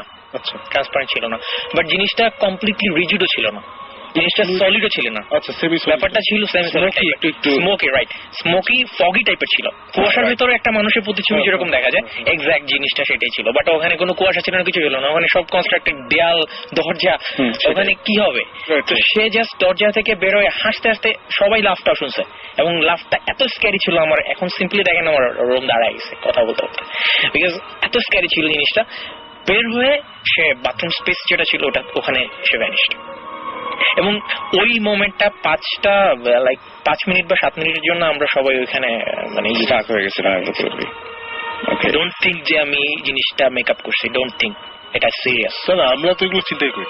আচ্ছা এটা সিরিয়াস, যারা করতেছে বা যারা চিন্তা করছে যেটা মেকআপ জিনিস, ডোন্ট ওয়ারি অ্যাবাউট দ্যাট। চিন্তা করলে কোনো কিছু যায় আসে না, এটাই উইটনেসড, এটা কিন্তু উইটনেস। আর ব্যাপারটা হচ্ছে আমি সবচেয়ে অবাক হয়েছে যে একসাথে সবাই ঘটনাটা দেখেছে, এক্স্যাক্টলি, কারোর হ্যালুসিনেশন হয়নি। এবং আচ্ছা আমার একটা কোশ্চেন, এই ঘটনাটার মানে ঘটনাটা কি শেষ হয়েছে নাকি আরো আছে? এটা আসলে এই ঘটনাটা শেষ, বাট এটার পরে আরো এটার কনসিকুয়েন্সেস আছে। আচ্ছা আচ্ছা, আমি এগুলো শুনতে চাই, আমার কাছে ইন্টারেস্টিং লাগছে। আরেকটা জিনিস হচ্ছে যে এই মুহূর্তে এখনো কি এই টাইপের জিনিসপত্র হয় বা সেটা আমি বলছি, সেটা আমি আমি শোনার পরে কথা বলবো। আপনি ইমেইলে যেরকম ডিটেল লিখেছিলেন মানে এর পরের ঘটনাগুলো ঠিক একই ভাবে আপনি? হ্যাঁ আচ্ছা, ইমেইলের ডিটেলসটা যেটা হয়েছে এটা ছিল third incident. Third incident just এই মেয়ের ইনসিডেন্টের 1-1.5 মাস পরে আমি প্রচন্ড সিক হয়ে পড়ি। আমি আমার উপরে আসলে জিনিসটা আসলে আপনি পজেসড হয়েছিলেন? এটা আমি পজেসড ছিলাম, বাট ওই জিনিসগুলা যে পজেশন বা ওই জিনিসগুলা যে হার্মফুল এই সেন্সটা আমার তখন ছিল না। ওকে, কারণ হচ্ছে আমি তখন ছোট, লাইক আমি জাস্ট হাই স্কুলে উঠছি এই টাইপের, মানে আমি খুব বেশি এরকম না যে আমি খুব সাইন্টিফিক্যালি জিনিসগুলো বুঝাই দিতে পারবো বা আমার বাবা মামাকে বুঝাই দিবে। আগেও বুঝছি যে বাবা মা অত সুপারস্টিশাস না, বাট এই জিনিসগুলো কনসিকুয়েন্টলি ঘটার জন্য তারা অনেকটা ভেঙে পড়ছে। আর যখন দেখছে যে জিনিসটা আসলে মানে ওই সিচুয়েশনটা হওয়ার পরে ওইটা তো লকটি, ওখানে কেউ ঢুকে নাই, ওইটা জাস্ট ওরকমই ছিল। এবং তারপরে 1-1.5 মাস পরে যেটা হয়েছে যে সিক জিনিসটা আসলে সিক বলবো না, আমার ঘুমে প্রবলেম হওয়া শুরু করলো। এবং ঘুমের প্রবলেম বলতে রাতের বেলা আমি বেহুশের মতোই ঘুমাইতাম, বাট আমি সকালবেলা উঠে আমার যে জিনিসগুলো দেখতাম সেগুলো প্রচন্ড রকম উইয়ার্ড আর স্ক্যারি। যে জিনিসটা হইতো যে সকালবেলা আমি যখন উঠতাম আমার প্রচন্ড আমার মুখে খামচি দাগ ছিল, চেস্টে খামচির দাগ, I don't know who did this or something, মানে এই টাইপের ছিল, প্রচন্ড জ্বালা পোড়া করতো। কিন্তু আমি জানতাম না যেগুলো কে করতেছে বা কেন করতেছে বা কি টাইপের, কিন্তু এটা আমাকে বলাও হয়নি প্রথম দিকে। আমি উঠে দেখতাম আম্মু জাস্ট মলম টলম লাগাই দিত সকালবেলা। ওকে, ডোন্ট লাফ, ইটস নট ফানি। হ্যাঁ, মানে মলম টলম লাগাই দিত। I'm not laughing at you. এটা হচ্ছে সারপ্রাইজ লাফ। Okay fine, I'm not laughing যে হা হা হা। আপনার যে মানে হিউমারটা যে একটু ভালোই সেটা আমি বুঝছি। এই লাফ হচ্ছে যে দ্যাটস সারপ্রাইজিং, বাট জিনিসটা একটু অনেক ইন্টারেস্টিং। আমি সেটা was very interesting, এজন্য হাসছি। থ্যাঙ্কস। আমি লাইট ডিফেন্সিভ হয় না তো যা বলো। ওকে আমি লাইটলি বলছি। আচ্ছা, আমি লাইটলি বলছি যেটা হচ্ছে ওয়েল, তো প্রথম আমাকে বলা হইতো না যে কি হয়েছে। তারপরে আম্মা বললো একদিন হঠাৎ করে সকালবেলা যে তুমি কি জানো যে তুমি কাল তোমার রাতে তুমি কি করো তুমি জানো? আমি বললাম না, আমি কি হয়েছে তুমি কিছু টের পাও না? আমি কিছু টের পাই না। ওই যে এই যে এগুলো রেগুলার হইতো না, হয়তো 3-4 দিন পর পর বললো যে তোমাকে তো আমি কালকে রাত্রে এরকম দেখছি যে তুমি নিজে কাজটা করতেছো বা তুমি নিজের উপর এটা করতেছো। তখন নাকি আম্মা যখন দেখছে তখন আমার মানে সেপারেট রুম ছিল ঠিক আছে, বাট যখন আর কি এই জিনিসগুলো আমার সাথে হচ্ছিল তখন আম্মা একটু অ্যালার্ট হয়ে গেছে। এবং রাতে যখন এই জিনিসটা মানে যখন হয় আমি তো জানি না কখন হয়, তখন নাকি আমার আম্মু আমাকে বলছে জিনিসটা যে তোমার হাতটা শক্ত হয়েছিল এবং তোমাকে ধরে ঠান্ডা করতে হয়েছে। এবং আমি কিন্তু এগুলো কিছুই টের পাইনি, ঠান্ডা করতেছে এবং দোয়া টোয়া পরে ফুটু দেওয়ার পরে নাকি আমি ঠান্ডা হয়েছে, এই টাইপের একটা ব্যাপার ছিল। তো এটা এখন ডক্টর ছিল আর কন্টিনিউসলি হওয়ার কারণে আমার শরীরের অবস্থা খুব বেশি ভালো ছিল, যে আমি ইভেন স্কুলে যেতে পারিনি আমার কয়েকদিন। এরকম হয়েছে যে স্কুল মিস করতাম, তারপরে অনেক প্রবলেম হওয়া শুরু করছে। তো এট লাস্ট তো যেহেতু মানে একটু রিলিজিয়াস ব্যাপার ছিল সবার মধ্যেই, আপনার ফ্যামিলির সবাই খুবই একটু মানে ধর্মপ্রাণ বলতে আমার বাবা মা মানে রেগুলার নামাজ পড়তেছে, আমার মা খুব রিলিজিয়াস। এবং তার আবার ইভেন আমাদের যদি ইসলামিক পয়েন্ট অফ ভিউ থেকে বলি বা মুসলিম পয়েন্ট অফ ভিউ থেকে বলি, জিনটা কিন্তু হিউম্যানের সাথে কোএক্সিস্ট করে। তো এই কারণে আমার মার ওই বিশ্বাসটা ছিল যে না, সামথিং হ্যাপেন টু মাই বয়। তো ওই সেন্সে আমার আম্মু হচ্ছে একজনকে নিয়ে আসছে, হুজুর টাইপের আর কি। তো উনি কিছু তাবিজ দিছিল আমাকে। তো আমার খুব বেশি মনে নাই। তো একটা রাত উনি স্পেসিফিক করছিল যে আমি ওই দিন রাতে তোমাদের বাসায় যাব। উনি আমার সাথে যখন ওনাকে অ্যাপয়েন্ট করা হইলো, মানে জাস্ট আমার সাথে পরিচয় করাই দেওয়া হলো, তখন উনি আমার সাথে খুব ফ্রেন্ডলি হয়ে গেছিল এবং আমাকে বললো যে একটা রাতে আমি তোমার বাসায় যাব এবং তুমি যখন ঘুমায় থাকবা তখন তোমার কাছে মানে তোমাদের বাসায় যাব। তো এইটা বলছিল। তো ওই দিন রাতে কি হয়েছিল আমার মনে নেই, বিকজ আই ডোন্ট নো সে আমাকে সেন্সলেস করছিল না আমি সেন্সলেস ছিলাম আমি জানি না, but something happened to that night. এবং ওই রাতে কিছু একটা হয়েছে, এক্সোরসিজম বা যাই বলেন না কেন ওই টাইপের। এবং ওই দিন পরে আমি যেটা শুনছি যে বাসার ছাদটা একটা পার্শ্ব হচ্ছে টিন শেড ছিল, টিনটা বাঁকায় গেছিল পুরা।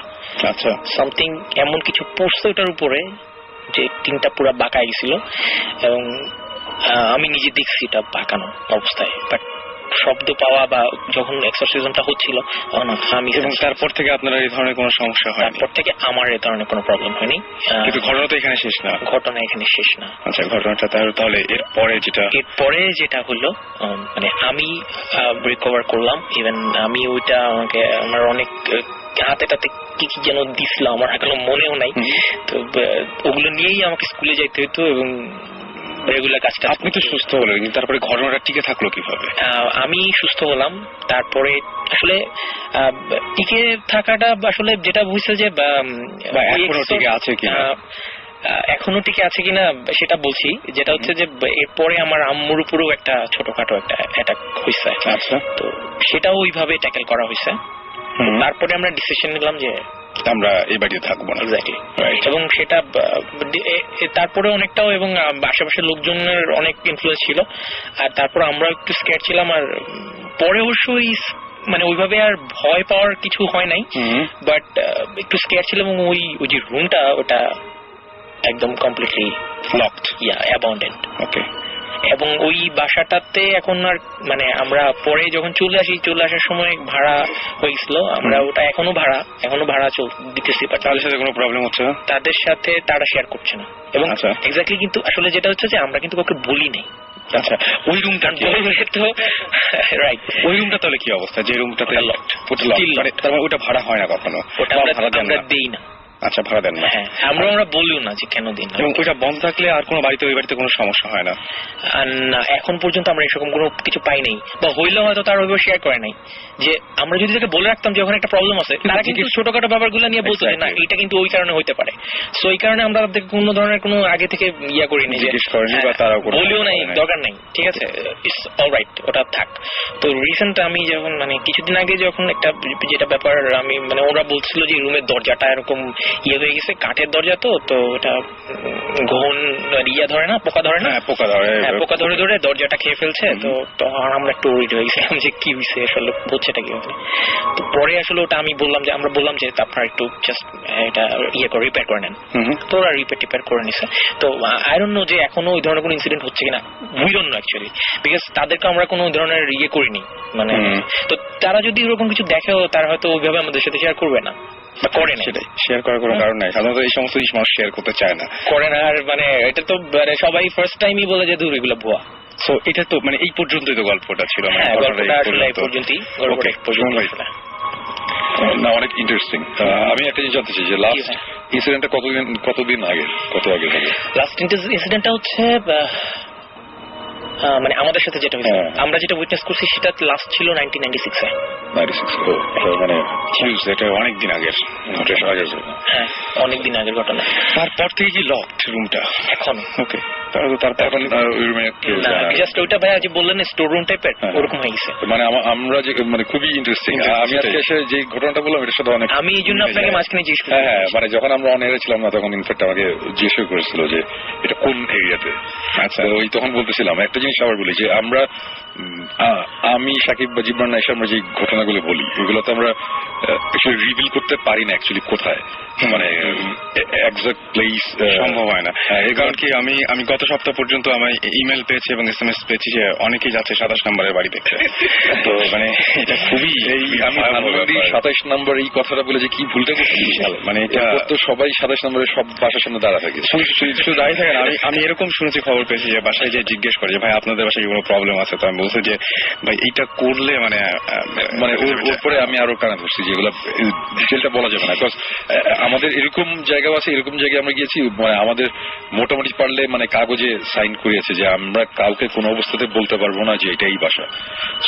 আমরা যখন কোনো একটা বাসা নিয়ে ইনভেস্টিগেশন চলছে, আমাদের এখানে ক্যামেরা নিয়ে গিয়েছি, সো বাসার ভিতরে আমরা ক্যামেরা সেট করেছি, বাট বাসার বাইরে যখন আমরা দেখাচ্ছি বাইরেটা হয়তো বা ওই কোনো জায়গা ঠিকই না, ওটা আরেকটা বাসা। আমরা যদি আশেপাশের কোনো একটা বাসাও দেখি তখন হয়তো বা ধরে ফেলবে মানুষজন যে এইটা চেনা চেনা লাগছে।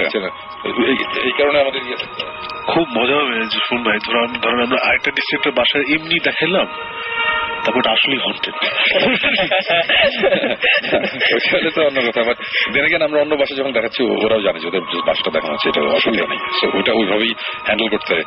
এর আগে একবার একটা এপিসোডে বলেছিলাম যে বাংলাদেশে মানে বাইরে যে অবস্থাটা হয় যে ওখানে কারো বাসা যদি এরকম হন্টেড, সো কল্ড হন্টেড অথবা রিউমার্ড এরকম যদি হয় যে এখানে এই প্রবলেম আছে, ওরা পারলে মানে পুরা ইন্টারনেটে ব্লগ চালু করে মানে বাসার অ্যাড্রেসে .com কিনে ফেলায়, একদম ডোমেইন কিনে ওখানে দেখায়। আর আমাদের দেশে হচ্ছে যে না, এটা কোনো অবস্থাতেই বলা যাবে না, বললে বাসা ভাড়া হবে না, বললে এই হবে, এই বাসায় প্রবলেম আছে বললে আমার মেয়ের বিয়ে হবে না, মানে এই ধরনের একটা ব্যাপার আছে, যে কারণে আমাদের সবকিছু অনেক ইয়ে করতে। ইনফ্যাক্ট ভৌতিষ্ঠ ট্রেলারটার মধ্যে আমরা যেই বাসা কথা বলেছি ওই বাসার সিন 2-1টা আছে, বাকি আমরা কিন্তু 3টা বাসার শর্ট একসাথে করে আমরা একটা ঘটনা দিয়েছি। আচ্ছা মানে অনেকেই মনে করতে পারে যে ওই যে বাসাটা দেখিয়েছি ওই বাসার ভিতরে না, ওই যেটা বাসাটা দেখিয়েছি ওটা ঢাকার একটা বাসা, আর ওই সামওয়্যার খুলনা যেটার ওই ফ্যান পড়ার ঘটনাটা আরেকটা বাসা, মানে এক জায়গা থেকে আমরা একসাথে জোড়া লাগিয়ে দেখেছি, সো দ্যাট মানুষজন বুঝতে না পারে। তার মানে শুধুমাত্র ঘটনাটা ঠিক আছে কিন্তু জায়গাগুলো বা প্লেস গুলো একেবারে পুরোপুরি মানে কি আমরা সামার ইন খুলনা বলছি, তো ওটা খুলনার আশেপাশেই না, ওটা অন্য জায়গায়, ওইটা আমরা ক্লিয়ার করিনি, করলেই প্রবলেম। দেখা গেল যে ওইটাই হয়তো আপনাদের সেই কাঙ্ক্ষিত 27 নম্বরের বাড়ি হতেই পারে।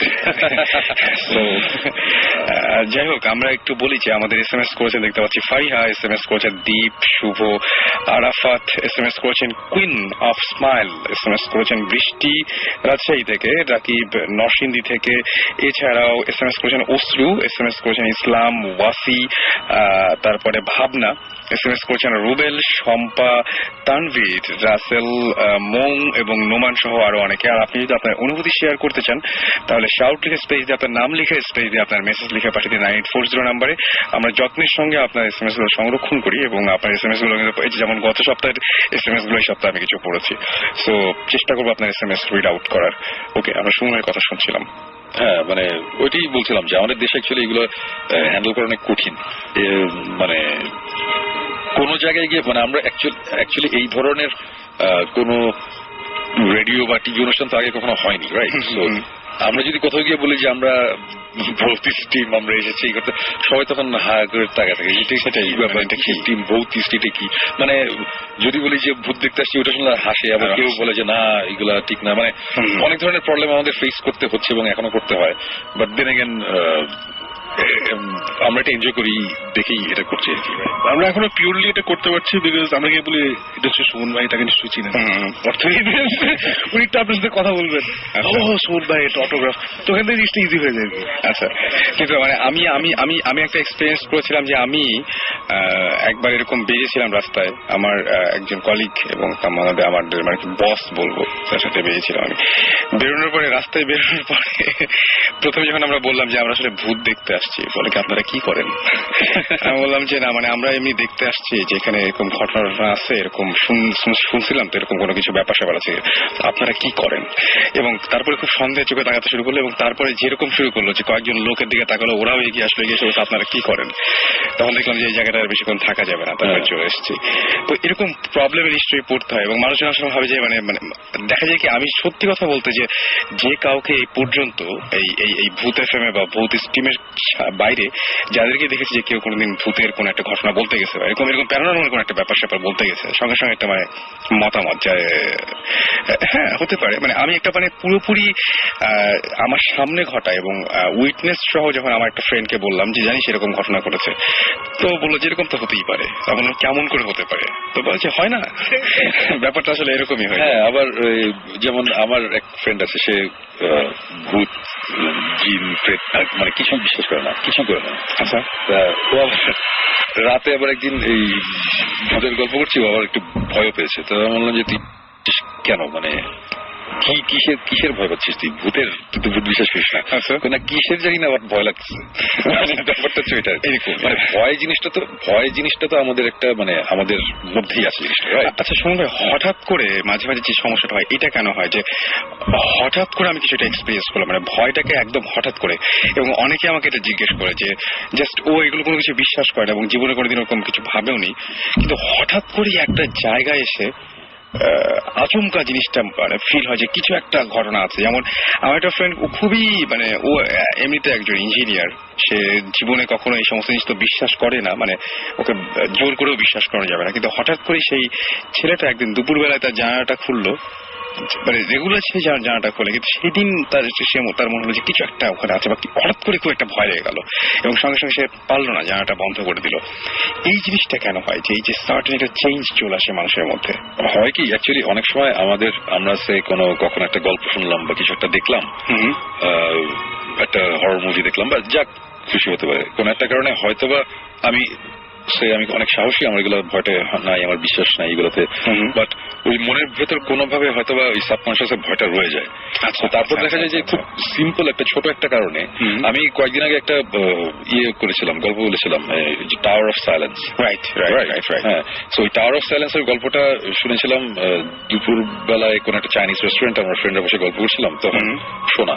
তারপরে তখন আমি থাকতাম ধানমন্ডির বাসায়, আমার বাসার তখন 3 তলায় 2টো রুম ছিল, একটা বেডরুম আর একটা বড় একটা ড্রয়িং রুম টাইপের, আর বাকিটুকু ছাদ। আমি ওই 3 তলায় একাই থেকেছি বছরের পর বছর, আমি ওখানেই থাকতাম। ওই গল্প শুনে কিন্তু আমার কোনো ভয় লাগে নাই, I was fine, I was totally ওকে। রাত্রেবেলা আমি গিটার বাজাতাম, কখনো খিদা লাগলে আমি তখন 3 তলার ছাদ তো এটা, মানে 3 তলা থেকে আমি 2 তলা নামতাম, 2 তলার কিচেনে ফ্রিজ ছিল, ফ্রিজ থেকে খাবার টাবার নিতাম। তো একদিন রাতে এরকম হঠাৎ করে মনে হলো যে কিছু খাই বলে আমি আমার দরজাটা খুললাম, আমার দরজাটা খোলার পরে সোজা হচ্ছে সিঁড়ি, নিচে সিঁড়িটা নেমে গেছে, তারপর সিঁড়িটা ওই যে ইউটার্নটা নেয়। আচ্ছা, ওরকম একটা আমার মনে হলো কি যে আমি ওখানে একটা দেখছি একটা বয়স্ক একটা মহিলা দাঁড়িয়ে আছে, তার চামড়া টামড়া পুরো কুচকানো, অনেক বুড়ি একটা মহিলা, এবং আমার দিকে মুখ করা, মানে তাকানো, বাট তার চোখ নাই, মানে গর্ত আর কি চোখের এখানে, কিন্তু মনে হচ্ছে যে আমার দিকে তাকানো, মানে ফেসটা আমার দিকে। তো এরকম একটা জিনিস দেখে আমি কিছুক্ষণ হাঁ করে তাকিয়ে থেকে আমি দরজা বন্ধ করে গেছি, বন্ধ করে আমি ভিতরে দাঁড়িয়ে বললাম যে আমি এটা কি দেখলাম, এটা কি হইলো, মানে আমি তো গিটার বাজিয়েছি। তো আমি বললাম কি যে না, এটা যেটা হচ্ছে এটা হ্যালুসিনেশন, এটা কিছু না, এগুলো আসলে 2 দিন আগে টাওয়ার অফ সাইলেন্সের গল্প শুনছি, আমি নিজে আবার যুক্তি দিলাম। তারপর আমার একটু টেনশন তো এখন আবার নিচে নামতে হবে। আমার কথা হচ্ছে যে এটা আমার ছোটবেলা থেকে একটা অভ্যাস হচ্ছে, যদি কখনো ভয় পাই কোন একটা কিছু দেখে বা শুনে, ওটা আমি ফেস করার চেষ্টা করি ডিরেক্ট, যে একদম খুব দূরে একটা কিছু দেখে ভয় পেলাম, আমি দূরে আমি ওই জিনিসটার দিকে আবার যাই দেখার জন্য যে আসলে কি, নাহলে খামাখা ভয়টা রয়ে যায় ভিতরে। তো তখন যেটা করলাম যে আচ্ছা ঠিক আছে, আমার নিচে নামতে হবে, আমার খাবার খাইতে হবে নিচে থেকে, মানে ফ্রিজে থেকে খাবার নিতে হবে। তো আমার কাছে কিছু ছিল না, ওই নিলাম, ওই একটা পোস্টার ছিল আমার ক্লিন্ট ইস্টউডের রোল করা, অনেক পুরোনো, শক্ত হয়ে গেছে, মানে ছিল ওইটা লাঠির মতন, হাতে নিলাম, নিয়ে দরজাটা খুললাম, খুলে দেখি নিচে কিছু নাই। এবং আমি তখন ওটা নিচে গেলাম, নিচে গিয়ে আমি ফ্রিজ থেকে খাবার কি খেলাম খেটে আবার উপরে আসলাম, আমি ঘুমাইলাম ওই দিন রাতেবেলা, আমার কোনো প্রবলেম নেই। এরপরের দিন রাতে কোনো প্রবলেম নাই। থার্ড নাইটে রাত্রেবেলা শুয়েছি, হঠাৎ করে টুক করে একটা কোথায় জানি আওয়াজ হলো, যে হয় না মাঝে মধ্যে, এটা খুব বেশি হয়, এটা অনেক হয়, কনসিয়াস হয়ে গেলে তো বেশি হয়। এবং তখন আমি কনসিয়াস হয়ে কিছু না, এরকম টুক করে একটা আওয়াজ হলো, ওই আওয়াজের পরে আমি 3-4 রাত ঘুমাইতে পারিনি। তো আমার কথা হচ্ছে যে আমি এখানে ভয় পাইলাম কেন, এটা আমার ভয় পাওয়ার কথা না। ভয় পাইছি ওই অ্যাকচুয়ালি 3-4 দিন আগেই কিন্তু আমার ওই ভয়টা ভিতরে ছিল, সাবকনশিয়াস মাইন্ডটা আটকা ছিল অ্যাকচুয়ালি জিনিসটা, ওটা তখন বের হয় আর কি। মাঝে মধ্যে মানুষজন যদি হঠাৎ করে এরকম ছোটখাটো ব্যাপারে যদি ভয় পায়, তো ওটাতে ওরকম ভয়ের কিছু নেই, হয়তো বা এটা তার মধ্যে চাপা ছিল, এটা এখন জাস্ট বের হয়ে গেছে। এবং আমাদের আরেকটা জিনিস আমার কাছে খুব অদ্ভুত লাগে, আমার খুব হয় যে চোখ বন্ধ করলে বা ভয় পাওয়া যখন শুরু করি, তখন এমনিতেই এরকম ভয়ঙ্কর কিছু চেহারা মানে ছবির মতো ভেসে ওঠে, মানে দেখতে পাই যেন যে এরকম চেহারা, মানুষটা এরকম, মানুষ মানে জাস্ট আমি ওইটা সামনে দেখছি না, জাস্ট আমার মানে ওই ব্রেইনের ভেতরে ইমেজ গুলো তৈরি হচ্ছে।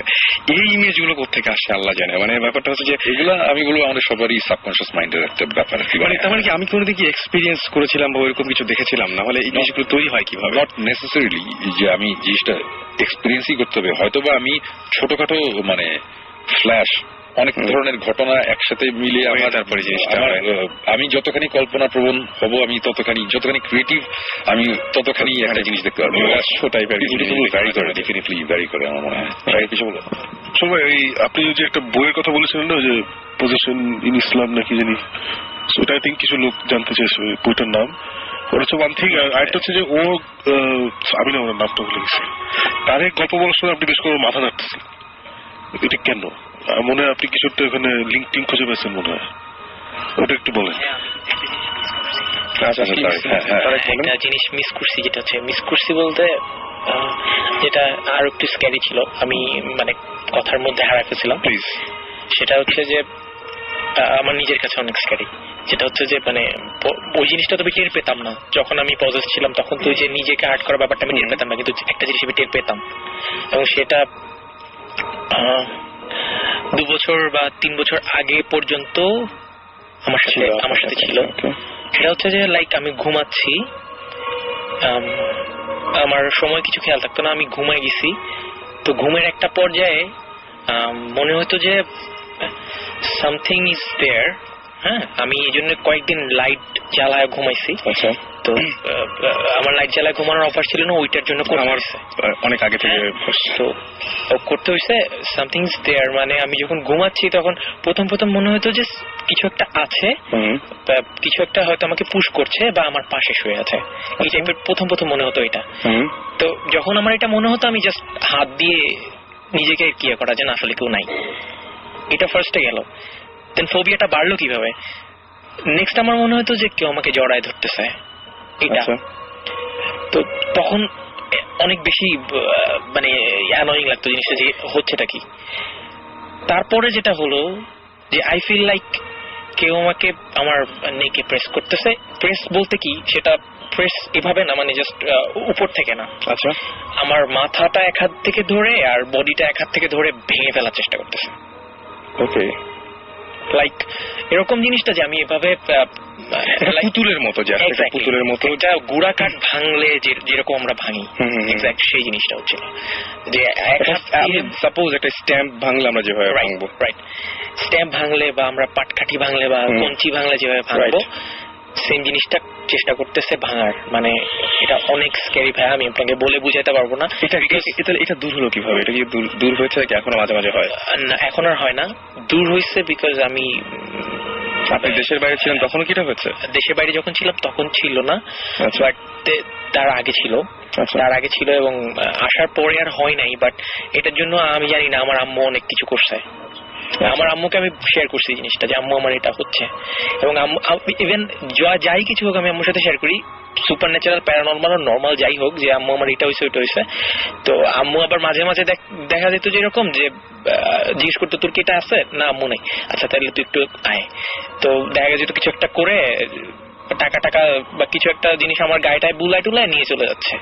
আমাকে বলতো না যে সে কি করতেছে বা কোথায় কি করতেছে, আমি জাস্ট শেয়ার করতাম আম্মু এটা হচ্ছে। তো আম্মু কি করতো এটা আম্মুর ব্যাপার, আমি জানি না। তো এটাও শেয়ার করছিলাম যে আম্মু আমার এটা হচ্ছে। তো ওই জিনিসটা মানে ইভেন ওটা তো ফার্স্টে আমার মনে হতো যে কেউ ট্রাই করতেছে, প্রেসার করতেছে। একটা পর্যায়ে আমি শব্দটা পর্যন্ত শুনতে পেয়েছি, যে ঘাটটা নড়লে যে মট করে একটা আওয়াজ হয়, বুঝতে পারছি।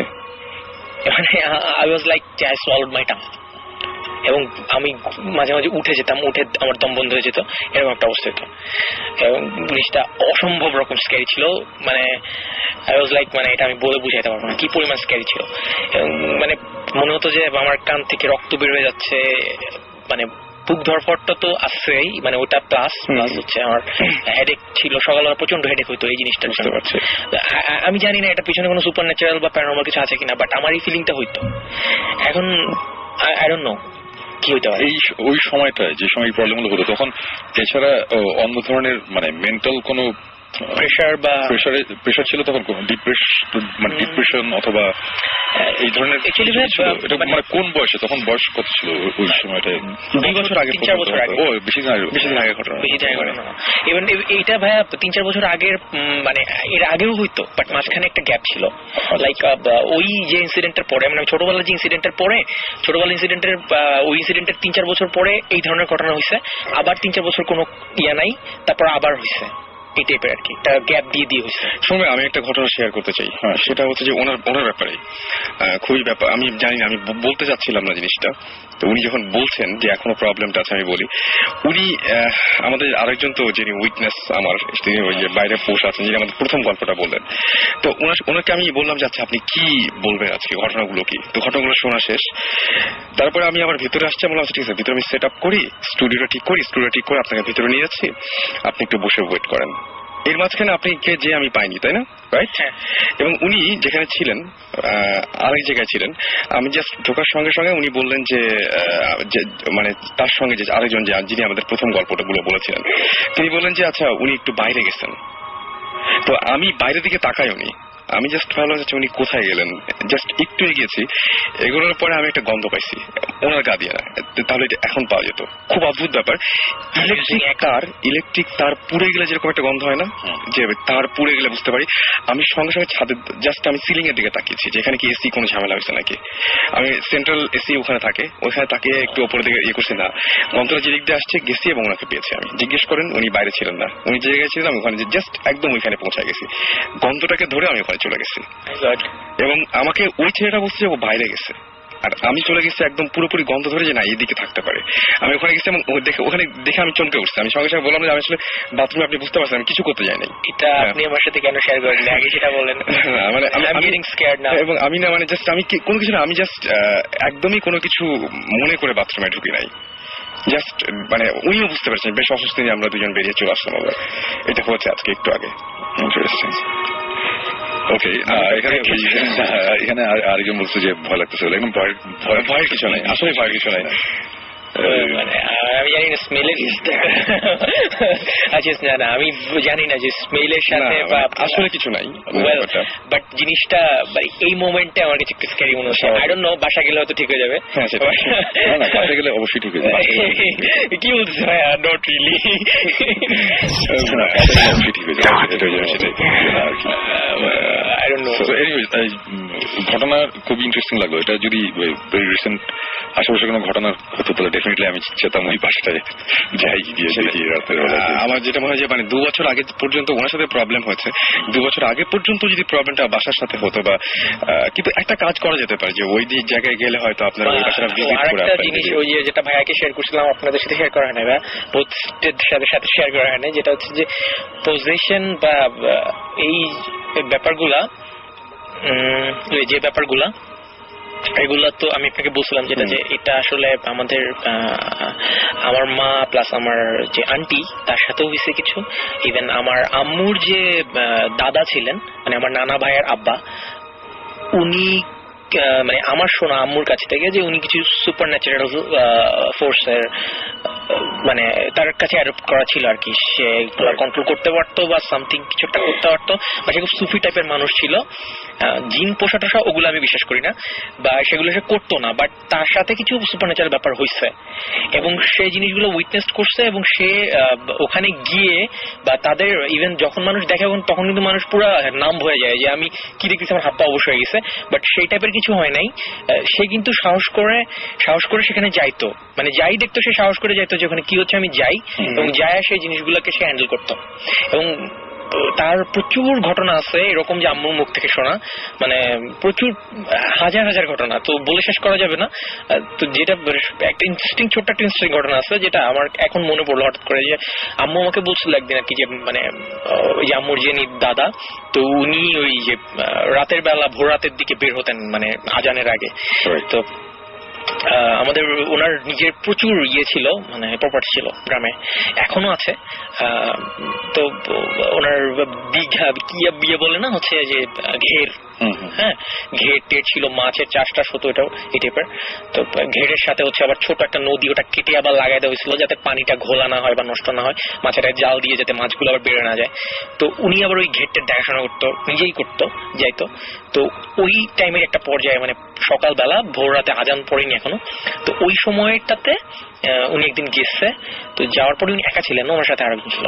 তো ঘটনাটা এরকম হয়েছে যে জাস্ট ওই যে লোকটা ওনার সাথে ছিল, উনি ওই লোকটাকে বলছে কি তুমি নৌকাটা নিয়ে একটু ঘুরে দেখো চারদিকে যে জালটা ঠিক মতো আছে কিনা, সবকিছু মানে মাছগুলো ঠিক মতো আছে কিনা, বা খাবার টাবার দেওয়া হয়েছে কিনা, এই টাইপের। তো ওই লোকটা নৌকা নিয়ে বের হয়ে গেছে, ঘেরের ভিতর থেকে ঘুরে আসবে। ঠিক এই সময়টাতে মানে উনি দাঁড়ায় ছিল, যে আমার যে দাদা উনি দাঁড়ায় ছিল পাড়ে, আর ওই লোকটা ছিল হচ্ছে নৌকাতে ওই পাশে। তো উনি যেটা দেখলেন, আমার আম্মু যেটা বলছে যে উনি দেখছেন যে মানে ফানি বাট স্ক্যারি, যেটা হচ্ছে যে সামথিং ইজ ইউরিনেটিং। আচ্ছা, ঘেরটা লাইক 1 বর্গ মাইলের মতো হবে চওড়া।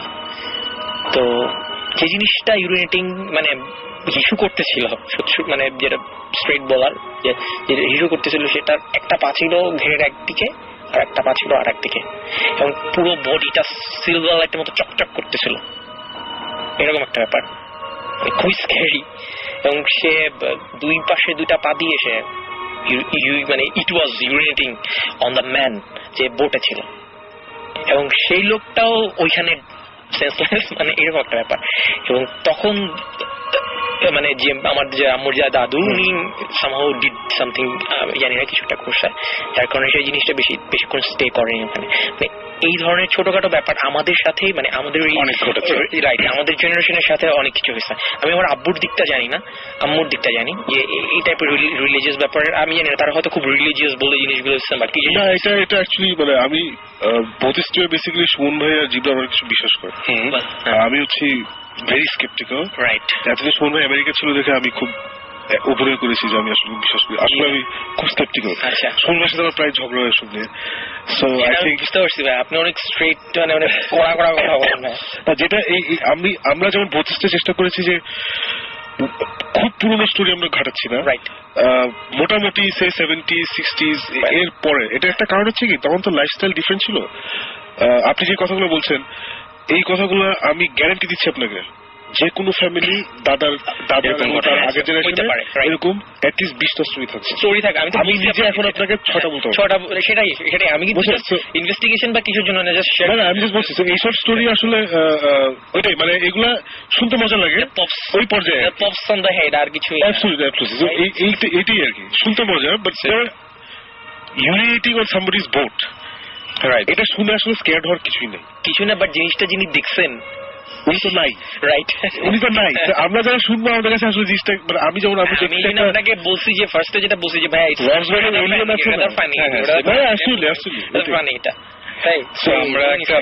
আমার যেটা আসলেই মজা লাগছে, মানে আসলেই ইন্টারেস্টিং লাগছে হচ্ছে the experience you shared, right? মানে এটা তুলনা হয়। I think মনে হয় যে বইটার নাম কি জানি, এক্সোরসিস্ট ট্র্যাডিশন ইন ইসলাম, এটা বিলাল ফিলিপসের বই। এক্সোরসিস্ট ট্র্যাডিশন ইসলাম, ওই বইটা সময় পড়ছে, আমি একটু পড়ছি। সো ওখানে যেসব ইয়েটি আছে ওটার সাথে কিছু মিলেছে আপনার স্টোরিটা। সো আর আমি কয়েকদিন আগে আমার এক কাজিনের একটা ঘটনা ঘটেছিল, which is very similar to your story, right? হ্যাঁ, সে যে লাস্ট শোতে আপনি শেয়ার করেছিলেন, it was very similar। মানে আমার একটা কাজিন ছিল, তখন আমি ক্লাস 5-এ পড়ি মনে হয়, সে ক্লাস 6-এ পড়ে। she suddenly fell sick, আচ্ছা, এন্ড ওকে 3 মাস আমরা দেখি নাই। মানে আমি একতলায় থাকতাম, আমি জয়েন্ট ফ্যামিলি, সে দোতলায়, আমার বড় চাচা 3 তলায় থাকতো। 3 মাস ধরে ওকে আমরা অন্যান্য বাচ্চাদের we were not allowed to see her। আচ্ছা, সো প্রথমে আমরা শুনছি টাইফয়েড হচ্ছে, তারপরে হঠাৎ করে একদিন আমরা দেখি যে ওর চুল নাই, আচ্ছা, হাত পা জখম করা, মানে যে হোয়াটএভার ইউ সেড। টাইফয়েডের ভাই কিন্তু এটা একটা সাইড এফেক্ট, চুল বা ব্লাইন্ডনেস, এটা সেটাই বলছি। প্রথমে শুনছি টাইফয়েড হচ্ছে, চুল টুল নাই, হ্যান ত্যান এসে। তো প্রথমে অনেক ডাক্তার হচ্ছে, দেন গ্র্যাজুয়ালি দ্যাট টার্ন ইনটু হুজুর আসা। আচ্ছা, বুঝছো? এটা ভাই আপনি মনে হয় লাস্ট উইকে বলছিলেন, ওটাই বলছি, সেটাই বলছি। সিমিলার দুটো গল্প। এটার জন্য ইজ ভেরি, মানে I found this very interesting. মানে এইটা ভাই এই জিনিসগুলো না আসলে সত্যি কথা বলতে কি যে যে কোনো এই যে আমি একটু আগে যেটা বলছিলাম যে ইয়াকে রাসেল ভাইকে যে ভাই আপনি একটা ইনসিডেন্ট ঘটলে কিন্তু এটা অনেক ধরনের এক্সপ্লেনেশন আপনি দিতে পারবেন। রাইট, এই জন্য আমরা তারা প্যারানর্মাল এক্সপ্লেনেশন দিবে, যারা সায়েন্টিফিক্যালি চিন্তা করে তারা সায়েন্টিফিক্যালি এক্সপ্লেনেশন। এই জন্য আমরা হচ্ছে আর এক্সপ্লেনেশনে যাব না, আমরা একটা আমি এক্সপ্লেন করতে শুনছি। আমার কাছে মজা লেগেছে যে জিনিসটা মানে আমার লাইফে ঘটেছে, আরেকটা শুনলাম, ওটা আমার কাছে ইন্টারেস্টিং লাগছে। এবং মানে ওনার সাথে তোমারটা যেটা শুনলাম যে তোমার আব্বা আম্মা এক্সট্রা রিলিজিয়াস না, নর্মাল। আমার চাচারা হচ্ছে নর্মাল রিলিজিয়াস। আচ্ছা, সো প্রথমে there was a procession of doctors, then there was a procession of হুজুর। তবে 3 বছর একটা মানুষ যখন আসলে মানে থেকে যায় দেয়ালে তখন কিন্তু কিছু করা থাকে না। এবং গতদিন আমি যেটা শুনছিলাম সত্যি মানে, আর আপনি যেটা বললেন আপনার সবচাইতে বড় ব্যাপার যে লাস্টে যে ঘটনাটা শুনলাম আপনার, সেটা ভয়াবহ, সেটা রীতিমতো ভয়াবহ। এনিওয়েজ আমরা আবারও একটা ব্রেকে যাচ্ছি, আর ইন দ্য মিন টাইম আপনারা আমাকে SMS করতে পারেন। SMS করার নিয়মটি হচ্ছে শাউট লিখে স্পেস দিয়ে আপনার নাম লিখে স্পেস দিয়ে আপনার মেসেজ লিখে পাঠিয়ে দেবেন 9840 নাম্বারে। যারা ইমেল করতে চান তারা যেটা করবেন সেটা হচ্ছে bhutfm@radiofurti.fm এ ইমেল পাঠিয়ে দিতে পারেন, এবং ইমেলের সাথে অবশ্যই আপনাদের ফোন নাম্বার পাঠাতে ভুলবেন না। ইমেলে আসলে বিশেষ করে আপনাদের যে ঘটনাগুলো রয়েছে সেই ঘটনাগুলো বড় আকারে শেয়ার করার জন্য, যাতে আমরা পরবর্তীতে আপনাদেরকে ইনভাইট করতে পারি এখানে। এবং আপনাদের ঠিকানা উল্লেখ করবেন যে আপনারা কোন জায়গা থেকে লিখছেন, কোন জায়গা থেকে আমাদের ইমেল পাঠাচ্ছেন। আর আমরা এই মুহূর্তে যেটা করবো, ক্রিপ্টিক ফাইটের তেপান্তর একটা গান শুনে আসবো। সাকিব ভাই তো অনেক কড়া কথা বলবে শুনে শুনে। অনেকেই SMS পাঠাচ্ছেন বা আমাদেরকে জিজ্ঞেস করছেন যে, অনেকেই SMS পাঠাচ্ছেন জিজ্ঞেস করছেন আমরা কোন চ্যানেলে যাচ্ছি। সো চ্যানেল লিস্ট আমরা ব্রেক থেকে এসেছি। ওকে, সো বহুত ইস্ট কোন চ্যানেলে যাবে এটা আমরা জানতে পারবো after the break. Yep, okay, that was Jibran ভাই। আমরা চলে যাচ্ছি, এবং ইন দ্য মিন টাইম আপনারা অবশ্যই SMS করতে ভুলবেন না। ক্রিপ্টিক ফাইটের তেপান্তর গানটা শুনে আসবো। Radio Fuji 88, welcome.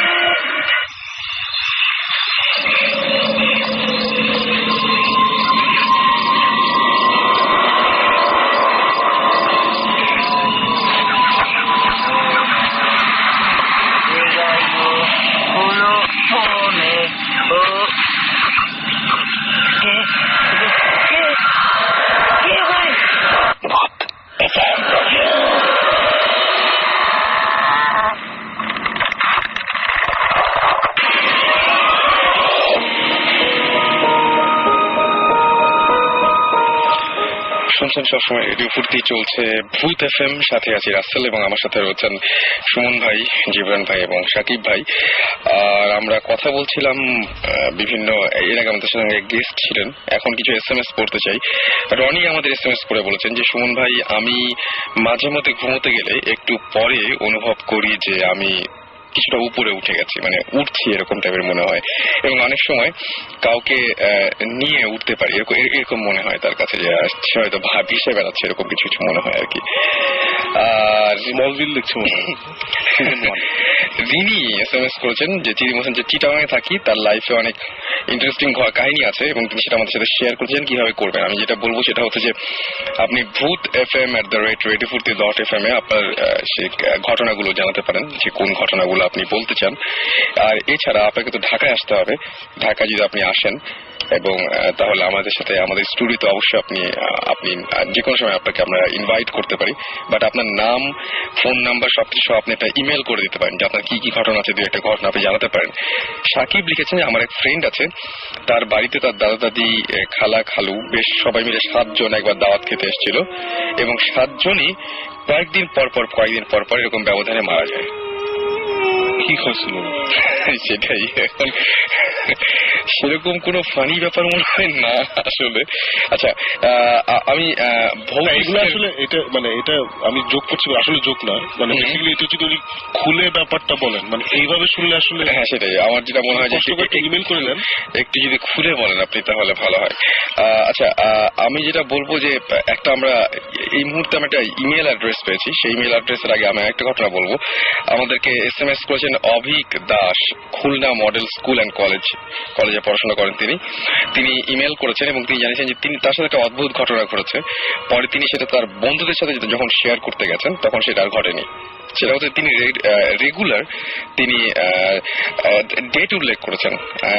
একটা হচ্ছে 8-10-2010, একটা 15-10-2010, এরকম দিনগুলোতে তিনি ভূত এফএম শুনেছেন এবং ভূত এফএম শুনেছেন রাত 3টা পর্যন্ত। প্রতিদিন 3টার সময় ভূত এফএম শেষ হয়ে গেছে। কিন্তু এবং লাস্টে যেদিন হয় সেদিন সে 3টার একটু আগে একটা ফ্রেন্ডকে বলছে, কি ব্যাপার, ঘুমাইছিস নাকি তুই, ভূত এফএম শুনছিস না? বলছে ভূত এফএম তো শেষ হয়ে গেছে। তো আমি তো শুনতেছি এখনো।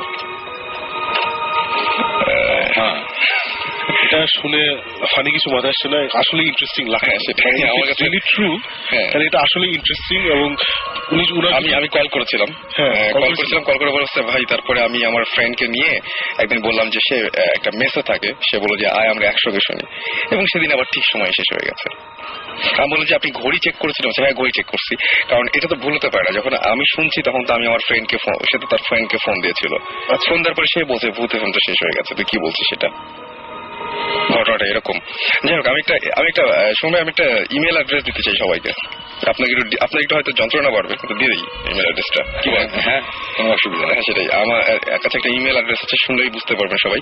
info@bhautist.com, এটা হচ্ছে ইমেল অ্যাড্রেস।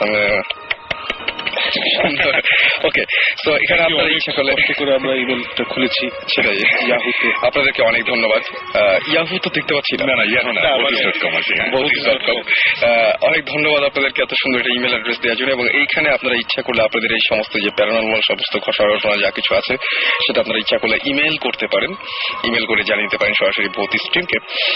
আর এছাড়া এখন যেটা অনেকেই আমি দেখলাম যে লাস্টে একদম যেহেতু রাত হয়ে যাচ্ছে, বলছেন যে সুমন ভাই একটা মানে জাস্ট হয় না যে বেড টাইম স্টোরির মতো একটা কিছু, বেড টাইম স্টোরি, রাইট, একটা কিছু শুনে দিয়ে।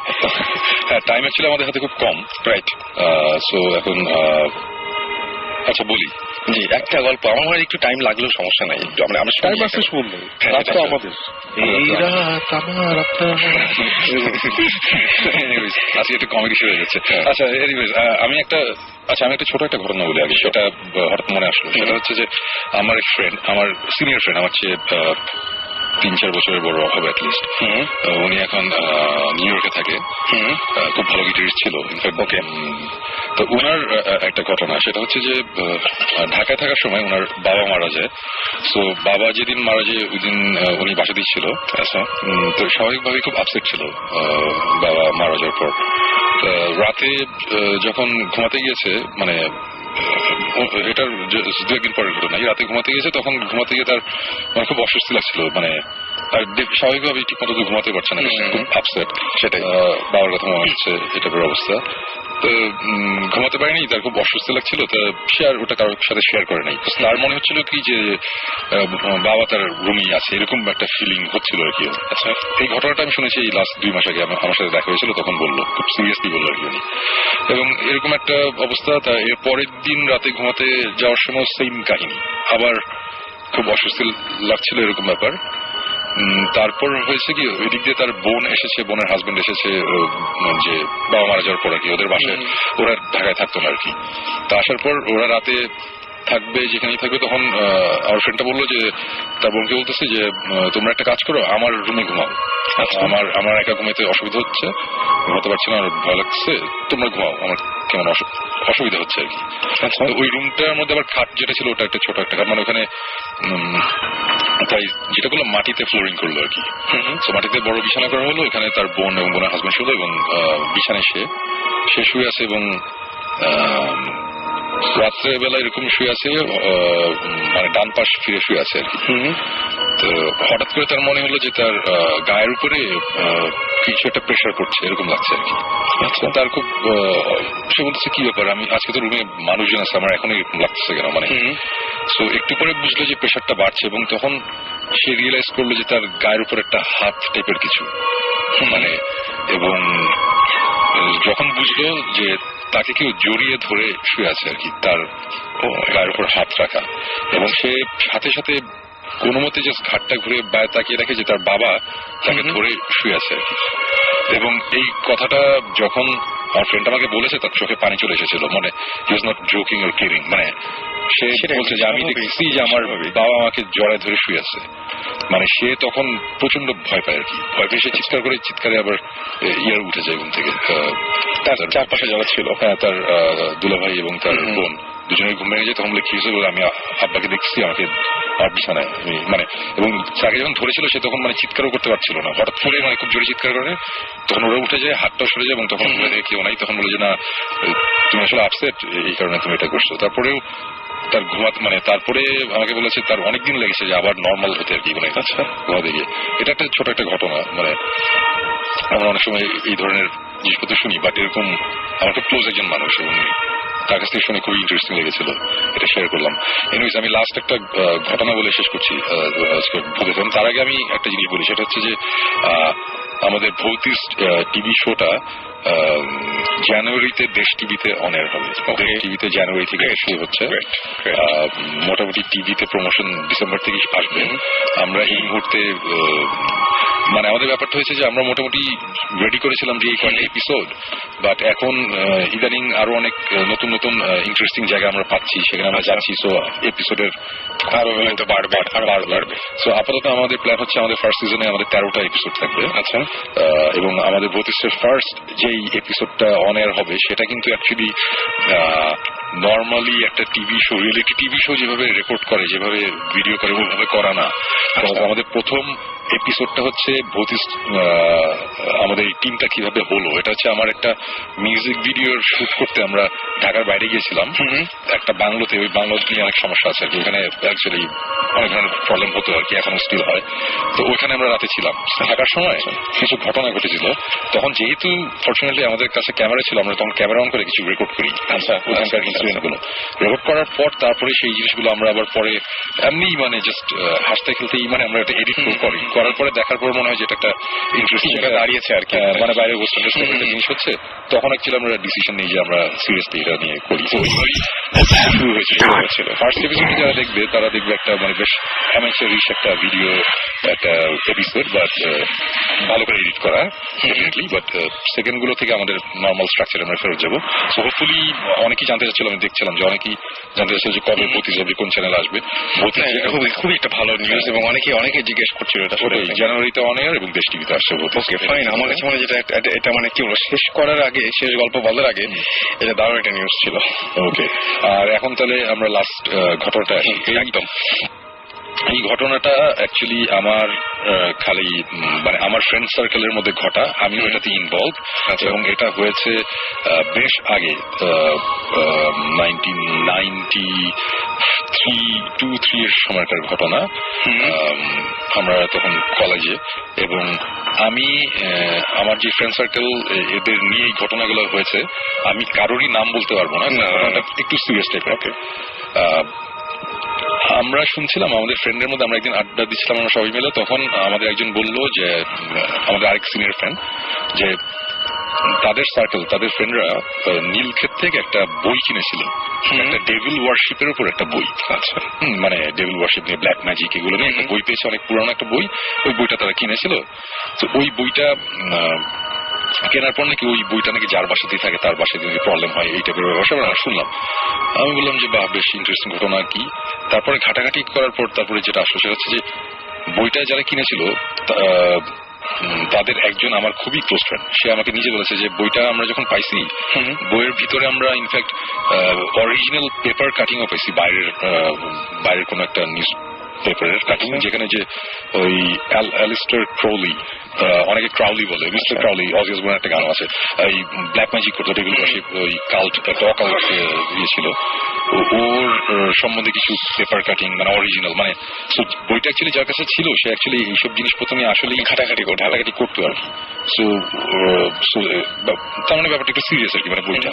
সো এই বইটা নেওয়ার পর বইটা যার বাসায় যায়, মানে যার বাসায় থাকতো, ওর বাসাতেই একটা সিরিয়াস কোন একটা প্রবলেম হতো। প্রবলেম মানে হয়তো বা দেখা গেল যে একজনের এক ফ্রেন্ডের বাবার একটা দোকান ছিল, দোকানে আগুন লেগে গিয়েছিল। তারপরে আরেক ফ্রেন্ড পরীক্ষার সময় প্রচন্ড ভাবে অসুস্থ হয়ে গেছিল, ওইভাবে পরীক্ষা দিতে পারেনি। এই টাইপের জিনিসপত্র নাকি হচ্ছে বা স্টিল গোয়িং অন, এই টাইপের ব্যাপার। তারপরে সবাই মিলে আমরা ডিসিশন নিলাম যে এই বইটা অ্যাকচুয়ালি কারো কাছে রাখা যাবে, এটা ফেলে দিতে পুরাই দিতে হবে, মানে তখন তো আমাদের অ্যাকচুয়ালি বয়সও কম, আমরা একটু ছিলাম এসব ব্যাপারে।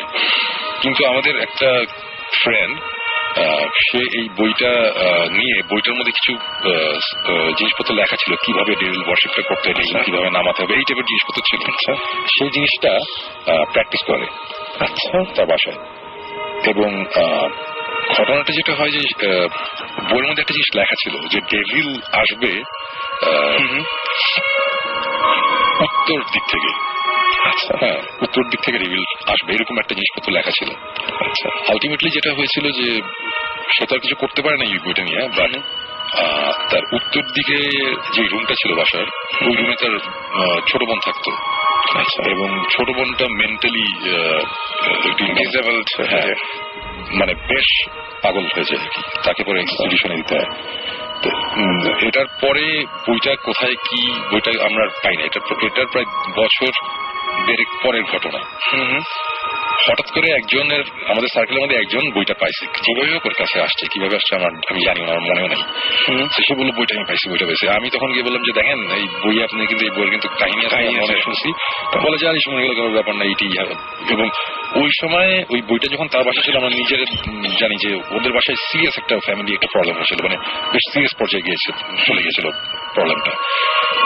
এই বইটা তখন আমি বলছি যে দেখেন আপনি, আমি নামটা বলতে পারতেছি না, যে দেখেন আপনি এই বইটা পুরাই ফেলেন, ফালাই দেন, এটা রাখেন না, কজ আমরা এটা নিয়ে অনেক কাহিনী শুনতেছি, এরকম হয়েছে, মুখের হয়েছে, তখন আমরা বলছিও। পরে বলছে না, আমার কাছে না বইটা নাই, বইটা আরেকজনের নাম বলছে, আমাদের ফ্রেন্ড, সে নিয়ে গেছে। আচ্ছা, তারপরে আমরা এতটাই ডেসপারেট হয়ে গেছিলাম, আমরা ওর সাথে যোগাযোগ করছি যে এই বইটা রাখ না, বইটা কোথায়, বলে আছে কোথাও বাইক রুমে, এইটি। আমরা বইটা পড়তে বললেন না, বইটা পড়িনি, এখন যে বইটা সরাই ফেলেন। এর কয়েকদিন পরের ঘটনা, রিক্সা করে আমার এই দুই ফ্রেন্ড, যার বাসায় বইটা ছিল এবং যার বাসায় এখন বইটা আছে, এরকম অবস্থায় দুই ফ্রেন্ডই রিক্সা করে আসছিল। একটা ট্রাক এসে রিক্সাটা তো খুব জোরে মারে, যে ফ্রেন্ডের বাসায় বইটা ছিল সে সাথে সাথে মারা যায়। এবং এটা কিন্তু সত্যি ঘটনা, আমি এখানে আমার ফ্রেন্ডের কথাই বলছি, রাইট? সো আমরা এখনো জানি না বইটা কোথায় আছে, কি আছে, বাট এই জিনিসটা আমাদের অনেকদিন আমাদের মানে মেন্টালি আমাদের প্রচন্ড আপসেট করে রাখছিল। মানে আমরা এখনো, আমার কাছে ব্যাপারটা অনেক মিস্ট্রি। বই তো তারপরে বই, সেটাই, মানে ব্যাপারটা কি ছিল আমরা এখনো জানি না। বাট এই যে ঘটনাগুলো বললাম, প্রত্যেকটা জিনিস মানে রিয়েলি ডিড হ্যাপেন। মানে আমরা ফার্স্ট টাইম আমরা দেখছি জিনিসগুলো, যে মানে নট দ্যাট যে কোনো সুপার ন্যাচারাল কিছু একটা আমরা দেখছি বা কোনো ওরকম কিছু না, কিন্তু কেমন জানি একটা ব্যাপার ছিল, যে বলেন অনেকে যে কার স্টেট, একদম ব্যাপারটা এরকম ছিল। সো এই বইটা কি মানে বাংলায় লেখা ছিল? না না না, এটা পুরোই বাইরের একটা বই, এবং বইটার কোনো কাভারও ছিল না, বইটার ইনফ্যাক্ট প্রথম অনেকগুলো পেজও ছিল না। আচ্ছা, বইটার পরের দিকের পেজ, মানে বইটা অ্যাকচুয়ালি কত পেজের কি আমার অত কিছু মনেও নেই। মানে এই মুহূর্তে যদি এরকম একটা বই পেতাম, নিশ্চয়ই ওটা নিয়ে রিসার্চ করতাম, অনেক ইন্টারনেট অনেক ব্যাপার ছিল, তখন আমাদের ওইরকম কোনো অপশনও ছিল না যে গেলাম আর খবর পেয়ে গেলাম। সো বইটার প্রথমের কাভার তো ছিলই না, প্রথমের অনেকগুলো পেজও ছিল। আচ্ছা, ছেড়ে যায় বইটা। বাট এইটাই, মানে এই জিনিসটা অনেকদিনই বলবো করি, বাট বলা হয় না, আজকে বলি। কিন্তু অদ্ভুত ব্যাপার, মানে একটা বই, এবং বেশ মানে আমরা খুবই আপসেট হয়ে গেছিলাম যখন অনেক বড় একটা মূল্য দিতে হয়েছে, অনেক অনেক। আমার ফ্রেন্ডটা মারা গিয়েছিল তোমার ওই এটা হচ্ছে ওই ইয়ের দিকে যাইতে গেলে রিক্সা করে ট্রাকটা বাড়ি দিয়েছিল হচ্ছে শান্তিনগর, না ঠিক, এটা হচ্ছে প্রেস ক্লাবের দিকে যেতে গেলে যে চত্বরটা আছে না, তার একটু আগে ওখানে রিক্সাতে বাড়ি করে মারা যায়, এবং এটা পেপারে আসছিল যে একটা ট্রাক মারা গেছে। আচ্ছা, আমাদের এবং ইন্টারেস্টিং ব্যাপার ওইটি, তার কাছে তখন বইটা ছিল, ওর বাসাতেই যখন ছিল। আমরা এখন অবশ্য জানি না বইটা কোথায় কি। বইটা যদি কারোর কাছে থেকে থাকে তাহলে না, মানে আমার দরকার নেই, আমরা আজকে মনে হয় শেষ করতে পারি না। আমার মানে জিনিসটা সত্যি কথা বলতে কি, যে শুন ভাই, আমি এই জিনিসটার সাথে একটা জিনিসই খালি অ্যাড করবো, যে অনেকেই বলছে যে আমরাও আমাদের টিম নিয়ে বেরিয়ে যেতে চাই, আমরা এটা করতে চাই, ওটা করতে চাই, কিন্তু ব্যাপারটা হচ্ছে কি যে জিনিসটা এত সহজ না, বা একটা ছোট ব্যাপার থেকে অনেক বড় ঘটনা ঘটে যেতে পারে। মানে আমার কথা হচ্ছে যে ভূত জিন বলি, ভূত বলি, সুপারন্যাচুরাল এগুলো বাদই দিলাম, বাট মানুষজন অনেক সময় অনেক সিলি জিনিসপত্র দেখে কিন্তু অনেক ভয় পায়, এবং ওইটার রিয়াকশন কিন্তু অনেক বাজেভাবে হতে পারে, বাজেভাবে হতে পারে। তো যে আমরা ছোটবেলায় একটা গল্প শুনতাম না যে বাজি লেগে ইয়েতে গেছে, শ্মশানে গেছে, রাতে থাকবে, বাসটা গেড়ে রেখে আসতে হবে, ও গেড়ে রেখেছিল চাদরের মধ্যে, তারপর আসার সময় গলায় টান করে মনে করেছে যে কি জানি তাকে টান দিয়েছে। এই টাইপের গল্প আমরা ছোটবেলায় শুনেছি, এগুলো খুব কমন একটা গল্প। সো আমার কথা হচ্ছে যে এই আমরা যে ভূতিস টিম, আমাদের কিন্তু কোনো সার্টিফিকেট নাই, আমরা কিন্তু কোথা থেকে পাশ করি নেই যে আমাদের এইভাবে মানে আমাদের ব্যাপারে ইন্টারেস্ট আছে অনেক বছর ধরে, আমরা এগুলো আস্তে আস্তে এদিক সেদিক যাচ্ছিলাম, এখন আমরা একটা টিভি শো বানাচ্ছি। কিন্তু সবাই যদি মনে করে যে এটা জিনিসটা একটা মজার একটা জিনিস, যাই একটু করি, ওটা করার আগে 10 বার আমার মনে চিন্তা করা উচিত। এগুলা সবাই সবকিছু হ্যান্ডেল করতে পারে না, মানে আমরাই অনেক সময় আমাদের অনেক ঝামেলা হয়েছে। আপনারা ভৌতিস্টের অনুসন্ধান শুরু হবে তখন দেখবেন আমরা মানে অনেক রকম ঝামেলার মধ্যে পড়েছি, মানে সব যে ভূত এসে আমাদের ধরছে খাচ্ছে এরকম কিছু না, কিন্তু অনেক ধরনের ঝামেলার মধ্যে আমরা পড়েছি। কিন্তু এইসব জিনিসপত্র অ্যাকচুয়ালি মানুষজন বুঝতে চায় না। রাইট, আমরা শেষ করব, তবে একটা কথা বলি, সেটা হচ্ছে যে যারা আমাদের SMS করতে চান তারা তো SMS এর অবশ্যই এখন করে কোনো লাভ নেই, আমরা শেষ করছি। শাউট লিখে স্পেস দিয়ে আপনার নাম লিখে স্পেস দিয়ে আপনার মেসেজ লিখে পাঠিয়ে দিন 9840 নাম্বারে।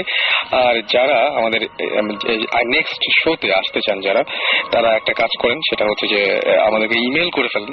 ইমেল করতে হলে যেটা করতে হবে, আপনার নাম এবং ঠিকানা এবং ফোন নাম্বার সহ ইমেলটা করতে হবে ভূত FM BHOOT ভূত FM, তারপর হচ্ছে FM @radiofurti.fm। এখানে আপনারা ইচ্ছা করলে ইমেল করতে পারেন। যারা এমনি বিভিন্ন চান যে আপনাদের জায়গাটা ইনভেস্টিগেট করুক ভৌতিস টিম, তারা ইচ্ছা করলে info@bhautis.com আপনারা ইমেল করতে পারেন। এছাড়াও সবসময় আশা করবো যে মানে আপনারা যারা আসতে চান বেসিক্যালি, তারা অনেকেই বলেছেন যে কিভাবে ভূত FM আসা যায়, কিভাবে আপনার এক্সপিরিয়েন্স শেয়ার করবেন, তাদেরকে বলবো যে আগে ইমেল করতে হবে। এবং ইমেলে অবশ্যই আমি গতবারও ইমেল পেয়েছি অনেকগুলো, যেগুলোতে ফোন নাম্বার এবং ঠিকানা ছিল না। আপনারা অবশ্যই ফোন নাম্বারের সাথে সাথে ঠিকানাটাও দিয়ে দিবেন যে কোন জায়গা থেকে বলছেন, এবং যদি আসতে পারেন তাহলে সেটা নিচে ছোট একটা নোট দিন যে আমরা আসতে পারবো, যদি ঢাকার বাইরেও হয় সেটা। যাই হোক, শেষ করব, কথা হবে আবারও আগামী শুক্রবার ঠিক 11:59 সে পর্যন্ত। আশা করব সবাই সুস্থ থাকবেন, সুন্দর থাকবেন এবং মোস্ট ইম্পর্টেন্টলি নিরাপদ থাকবেন। একটা কথা বলছি, যারা আজকে নতুন লিসনার, যদি ভৌতিস্টের কি টাইপের কাজ আমরা করে দেখতে চাই, ইউটিউবে BHOUTIST সার্চ দিলেই ভৌতিস্টের একটা ছোট্ট ডেমো বের হয়ে আসবে, দেখতে পাবেন। অসম্ভব সুন্দর সেটা। যাই হোক, আমরা গান শুনতে শুনতে আজকে শেষ করি এখানেই, ঘড়িতে বেশ অনেক রাতি হয়ে গেছে, শেষ করছি আমরা। এবং লাস্টে গানের মাঝখানে আমরা শেষ করি সুমন ভাইয়েরই একটা গান আছে, ঘুম। শুন ভাই, ঘুম। ওকে, সবাই ঘুমাতে।